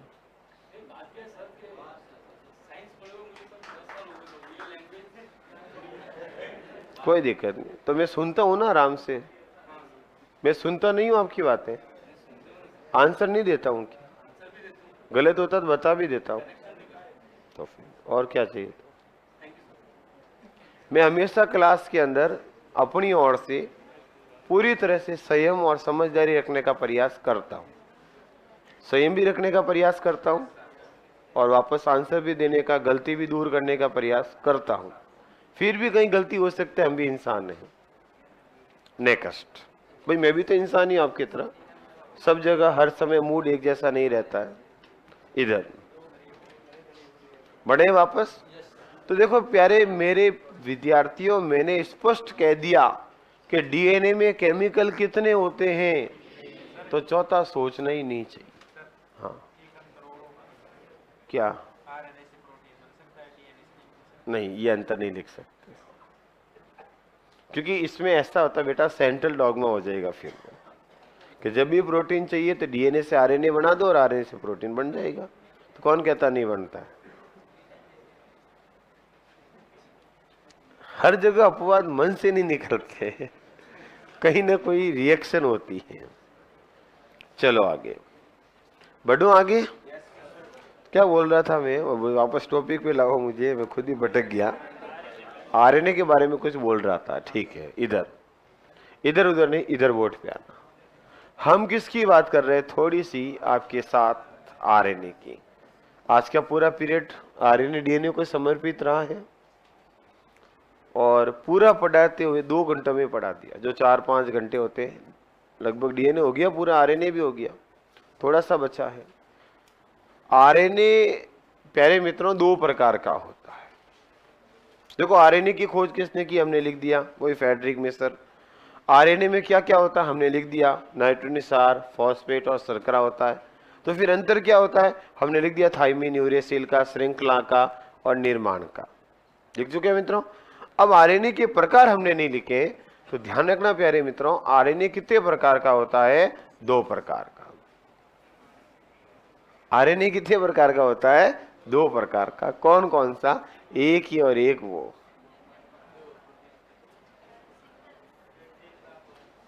सोच कर सोचो, साथ बहुत कुछ जाएगा जो क्लास में पढ़ा जाएगा। बेटा जमाना बदला है तो नया युग लाओ। याद करो, पहले कौवे ने डाले कंकर, अब कौवा कंकर थोड़ा डालता, स्ट्रॉ डाल के भी पानी पी लेता है। ये युग बदल गया है, तो सोचकर सोचो, साथ क्या जाएगा, जो पढ़ा जाएगा और जो याद रहेगा वही साथ जाएगा, और फेसबुक इंस्टाग्राम साथ नहीं जाएगा। इसलिए इधर देखो। तो बताओ मेरे प्यारे मित्रों, आरएनए कितने प्रकार का होता है, हाँ 2 प्रकार का, एक जेनेटिक आरएनए और एक नॉन जेनेटिक। कभी कहा भी था किसी ने, कितने प्रकार होंगे, इधर ध्यान रखना, पहले मैं लिखता हूं अच्छे से। एक होगा मित्रों जीनोमिक आरएनए, कौन होगा, जीनोमिक आरएनए, और दूसरा होगा non genomic RNA. Genomic RNA, non genomic RNA. Genomic को बोलेंगे आनुवंशिक आरएनए। क्या बोलेंगे मित्रों, क्या, हाँ अब समझ में आया, पता नहीं क्या जीना जीना जीना कर रहे हो। मैंने सोचा सो जाओ थोड़ी देर, हैं। और दूसरी को क्या बोलेंगे बेटा, आनुवांशिक, आनुवांशिक आरएनए। तो बताओ आरएनए कितने प्रकार का, कौन कौन सा मित्रों, जीनोमिक और नॉन जीनोमिक। और प्यारे मित्रों ये नॉन जीनोमिक आरएनए कितने प्रकार का, 3। कौन कौन सा, आर आरएनए, एम, नहीं टी आरएनए लिखते हैं पहले, टी आरएनए और एम आरएनए। कितने प्रकार हो गए इसके, 3। अब नोट करो, फिर इसको एक एक को थोड़ा थोड़ा लिखते हैं। तो बातें किसकी चल रही है, आरएनए की। आरएनए क्या होता है, राइबोन्यूक्लिक एसिड।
हाँ हो गया। चलो तो आगे बढ़ते हैं। इधर किसकी बात कर रहे हैं अपन? आरएनए। मित्रों ध्यान रखना, सामान्यतः कोशिका के अंदर डीएनए व आरएनए दोनों पाए जाते हैं। नॉर्मली जनरली कोशिकाओं में डीएनए व आरएनए दोनों पाए जाते हैं। जिस कोशिका के अंदर डीएनए व आरएनए दोनों होते हैं उन कोशिकाओं में मुख्य आनुवांशिक पदार्थ का काम डीएनए करता है। लेकिन जिन कोशिकाओं के अंदर डीएनए होता ही नहीं है तो वहां फिर आनुवांशिक पदार्थ का काम भी कौन करता है? आरएनए। उस आरएनए को क्या नाम देंगे? आनुवांशिक आरएनए। बाकी नॉर्मल कोशिकाओं का आरएनए आनुवांशिक होगा नहीं, क्योंकि आनुवांशिक का काम तो डीएनए करता है। उन आरएनए को क्या नाम देते हैं? अनआनुवांशिक आरएनए। आया अंतर समझ में? नॉर्मली कोशिकाओं के अंदर डीएनए आरएनए दोनों होते हैं तो मुख्य आनुवांशिक पदार्थ के रूप में काम डीएनए करता है। उन कोशिकाओं के आरएनए को अनआनुवांशिक आरएनए कहते हैं। लेकिन कुछ कोशिकाएं ऐसी होती है जिनके अंदर डीएनए होता ही नहीं है तो मजबूरी में वहां आनुवांशिक पदार्थ का काम भी आरएनए करता है। उस आरएनए को नाम दिया जाता है जीनोमिक आरएनए। तो लिखो नंबर 1 आनुवांशिक आरएनए।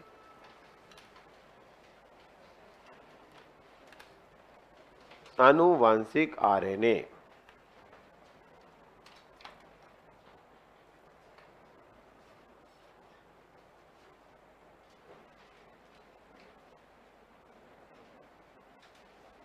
लिखो एक लाइन। देखो सामान्यतः कोशिकाओं में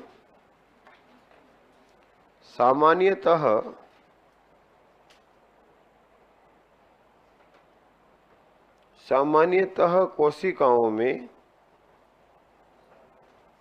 जनरली सामान्यतः कोशिकाओं में डीएनए व आरएनए दोनों पाए जाते हैं।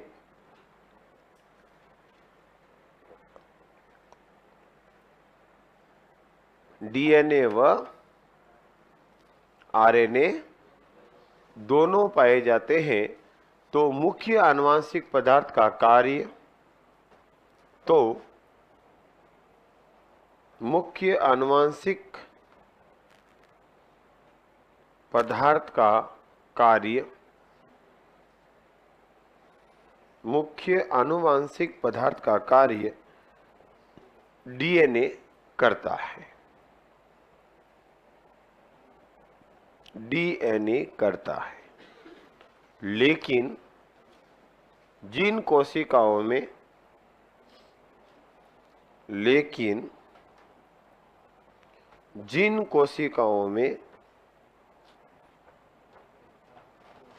आरएनए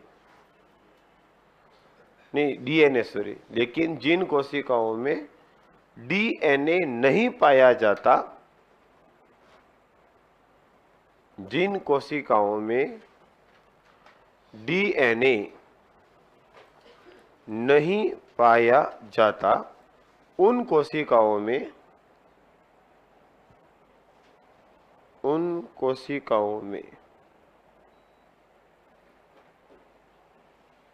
आनुवांशिक पदार्थ के रूप में आनुवांशिक पदार्थ के रूप में आरएनए कार्य करता है। आनुवांशिक पदार्थ के रूप में आरएनए कार्य करता है तो उस आरएनए को आनुवांशिक आरएनए या जीनोमिक आरएनए कहते हैं। उस आरएनए को आनुवंशिक आरएनए कहते हैं। उस आरएनए को आनुवंशिक आरएनए कहते हैं। तो आनुवंशिक आरएनए किसे कहते हैं? आया समझ में कुछ? अब लिखो मित्रों, अनआनुवंशिक आरएनए, नॉन जीनोमिक आरएनए।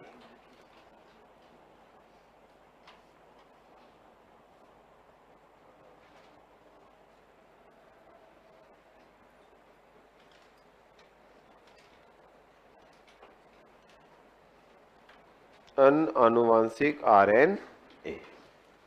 लिखो, जिन कोशिकाओं में डीएनए आरएनए दोनों होते हैं, जिन कोशिकाओं में डीएनए व आरएनए दोनों होते हैं, जिन कोशिकाओं में डीएनए व आरएनए दोनों होते हैं, उनमें आनुवांशिक पदार्थ के रूप में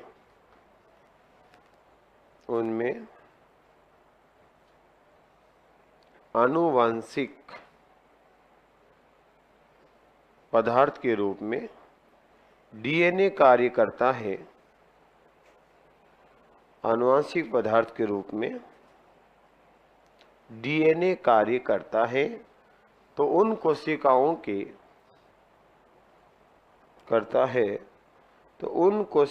के आरएनए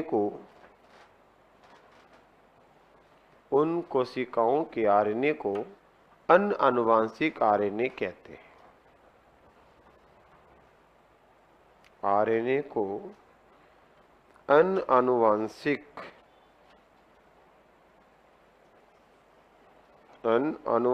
आरएनए कहते हैं।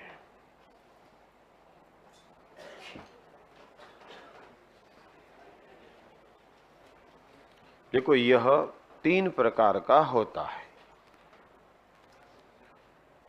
यह 3 प्रकार का होता है। लिख दो नाम। Number 1 rRNA, 2 tRNA, 3 mRNA. Number लगा दो। 1 आरआरएनए, दूसरा टीआरएनए और तीसरा एमआरएनए। इसके टाइप कितने प्यारे मित्रों? 3। कौन कौन से? आरआरएनए, एमआरएनए और टीआरएनए। तो लगाओ हेडिंग नंबर 1 आरआरएनए। एक को पढ़ते हैं तीनों को वापस। आरआरएनए। इधर मित्रों मुझे बताओ, अब तक हमने पढ़ा उसमें से आपको कुछ याद हुआ क्या? पहले तो ये बताओ। सबसे पहले आते ही आज हमने टॉपिक क्या हेडिंग लगाया, एक बार देखते हैं कितना याद रहा, फिर मैं राइबोसोमल आरएनए शुरू करता हूं। एक बार हल्का सा रिवाइज करते हैं। बेटा, न्यूक्लिक एसिड टॉपिक मैंने शुरू किया, और याद रखना सिलेबस को बिल्कुल नहीं छोड़ूंगा और सिलेबस से इधर उधर की बात भी नहीं करूंगा, क्योंकि आपका फालतू बर्डन नहीं बढ़ाना है, मुझे मेरा ज्ञान नहीं जानना है। ज्ञान जानने के लिए खूब क्लासें पढ़ी है, दूसरी वाली जहाँ सेकंड ग्रेड फर्स्ट ग्रेड, मुझे सिर्फ सिलेक्शन कराना। ध्यान रखना प्यारे मित्रों, न्यूक्लिक अम्ल की खोज करने वाले वैज्ञानिक का नाम क्या हुआ? फ्रेडरिक मिसर। हो गया याद? फ्रेडरिक मिसर। उन्होंने क्या कहा था इसको मेरे मित्रों? न्यूक्लिन। और बाद में वैज्ञानिक आए थे अल्टमान, और इसको क्या नाम दे दिया? Nucleic acid. तो याद हो गया? खोज फ्रेडरिक मिसर और शब्द अल्टमान। सीधे फैक्ट आते हैं अपने यहाँ पर ऑब्जेक्टिव में, या सत्य असत्य कथन है, तो आपको ये सब चीजें याद होनी चाहिए। और जितना परफेक्ट याद होगा मित्रों तो ही सत्य असत्य कथन होगा, नहीं तो फिर आपको एक कंफ्यूजन हुआ तो फिर प्रश्न नहीं होगा। पहले प्रश्न क्या होता था? सीधा प्रश्न आया, सीधा ऑप्शन दिया, सीधा उत्तर। आजकल ऐसे नहीं आते। आजकल सत्य असत्य असुमेलित बहुत आते हैं, और वो तभी सही होंगे जब आपका फैक्ट एकदम तैयार होगा, क्योंकि आपको तुरंत पता चलना चाहिए सही है या गलत। नेक्स्ट मित्रों, डीएनए हम पढ़ रहे हैं और आरएनए पढ़ रहे हैं, दोनों ही न्यूक्लिक एसिड है। तो पहले मैंने डीएनए उठा दिया ताकि आपको सीधे सीधे पॉइंट मिल जाए। पूरा नाम क्या है? Deoxy ribose nucleic acid. खोज किसने की मित्रों? फ्रेडरिक मिसर ने। शब्द किसने दिया? जैकेरिस ने। कोई दिक्कत? कितने घटक होंगे अणुभार? 6 से 9। संरचना किसने दी? Watson Crick 1953। डबल हेलिक्स प्रयोग कौन सा था? X ray crystallography. इस प्रयोग को किसने दिया था? विल्किंसन और फ्रैंकलिन। और नोबेल प्राइज दिया था डीएनए अणु की संरचना के लिए वॉटसन क्रिक। कब दिया था? 1962। फिर हमने बात का डीएनए अणु में मेन घटक कितने हैं मित्रों? 3। कौन कौन? नाइट्रोजन सार, शर्करा, फॉस्फेट। फिर हमने बात की मित्रों कि नाइट्रोजन सार जो है मित्रों, इसको हम लोगों ने कितने प्रकार से बांटा? 2 प्रकार से। कितने प्रकार से मित्रों? 2। कौन कौन से? पायरिमिडिन और प्यूरिन। पायरिमिडिन कितने? 3। कौन कौन से? Thymine, cytosine, यूरेसिन। और प्यूरिन कितने मित्रों? 2। एडेनिन और गुआनिन। कोई दिक्कत? हमने कहा डीएनए में कौन होगा? TCAG और आरएनए में कौन होगा? UCAG। यानी कि कौन सा नाइट्रोजन सार डीएनए और आरएनए दोनों में पाया जाता है? कौन सा नाइट्रोजन सार डीएनए और आरएनए दोनों में पाया जाता है? CAG। ये नाइट्रोजन सार नहीं है क्या? मैंने पायरिमिडिन या प्यूरिन शब्द दिया क्या? नहीं। तो 3 नाइट्रोजनी सार है जो डीएनए और आरएनए दोनों में समान रूप से पाए जाते हैं। कोई दिक्कत? नेक्स्ट बढ़ूं आगे। फिर हमने आपसे बात की कि शर्करा भी कितने प्रकार की? 2, जिसमें डीऑक्सी राइबोज होगी तो डीएनए, राइबोज होगी तो आरएनए। उसके बाद हम आगे बढ़े। हमने कहा सबसे पहले होता है नाइट्रोजन सार, इसमें जुड़ता है शर्करा तो ये कहलाता है न्यूक्लियोसाइड। फिर जुड़ता है फॉस्फेट, ये कहलाता है टाइड। फिर टाइड टाइड टाइड मिलकर डीएनए आरएनए का निर्माण करता है। तो सीधा प्रश्न आ जाए, डीएनए किसके बहुलक होते हैं? न्यूक्लियोटाइड के। टाइड के हुए कि नहीं हुए? अच्छा, फिर आगे बढ़ते हैं मित्रों। तो डीएनए 2 श्रृंखलाओं का बना है, एक 3 से 5 और दूसरी 5 से 3। दोनों श्रृंखलाएं मिलकर छोटी बड़ी लगातार खांच का गुरु का निर्माण करती है। और 2 क्रमागत, 2 कंटिन्यूस खांच की मध्य की दूरी को कहते हैं मित्रों लूप, जो लगभग कितनी होती है? 3.4 एंगस्ट्रॉन। और इसमें सार कितने होंगे? 10। और डायमीटर कितना होगा? व्यास 20, जिसमें से ए और टी के मध्य डबल हाइड्रोजन बंध और जी और सी के मध्य ट्रिपल हाइड्रोजन बंध पाए जाते हैं। फिर हमने बात की मित्रों कि डीएनए से अगर बने आरएनए की स्लाइड एक डबल हो गई क्या? क्लिक। अच्छा, डीएनए आरएनए बनना क्या कहलाएगा? ट्रांसक्रिप्शन। आरएनए से डीएनए रिवर्स ट्रांसक्रिप्शन। आरएनए से प्रोटीन ट्रांसलेशन। फिर डीएनए से डीएनए रेप्लिकेशन। और आरएनए से आरएनए तो बनता नहीं है।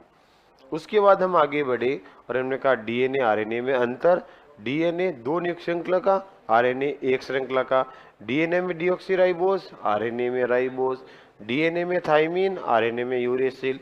और डीएनए से डीएनए बनेगा, आरएनए से आरएनए नहीं बनेगा। उसके बाद हम आगे बढ़े। हमने कहा आरएनए कितने प्रकार का मित्रों? 2। कौन कौन सा? जीनोमिक आरएनए और नॉन जीनोमिक आरएनए। याद करो, हमने साफ कहा कि डीएनए और आरएनए हमेशा सामान्य रूप से कोशिकाओं के अंदर साथ साथ पाए जाते हैं। कुछ कोशिकाएं ऐसी होती है जिसमें डीएनए आरएनए दोनों होंगे तो आरएनए यहाँ आनुवांशिक के रूप में काम नहीं करेगा, तो वो कहला देगा नॉन जीनोमिक। कुछ कोशिका ऐसी होती है जिसमें आनुवांशिक रूप में काम करेगा डीएनए नहीं होने के कारण आरएनए, तो वो कहलाएगा राइबोसोमल मुख्य जीनोमिक आरएनए। तो ये पढ़ा मित्रों अब तक हमने आज। इसमें कुछ डाउट याद हुआ? जो पढ़ा वो पूरा अच्छे से एक बार रिवाइज करना। फिर मिलते हैं कल। Thank you.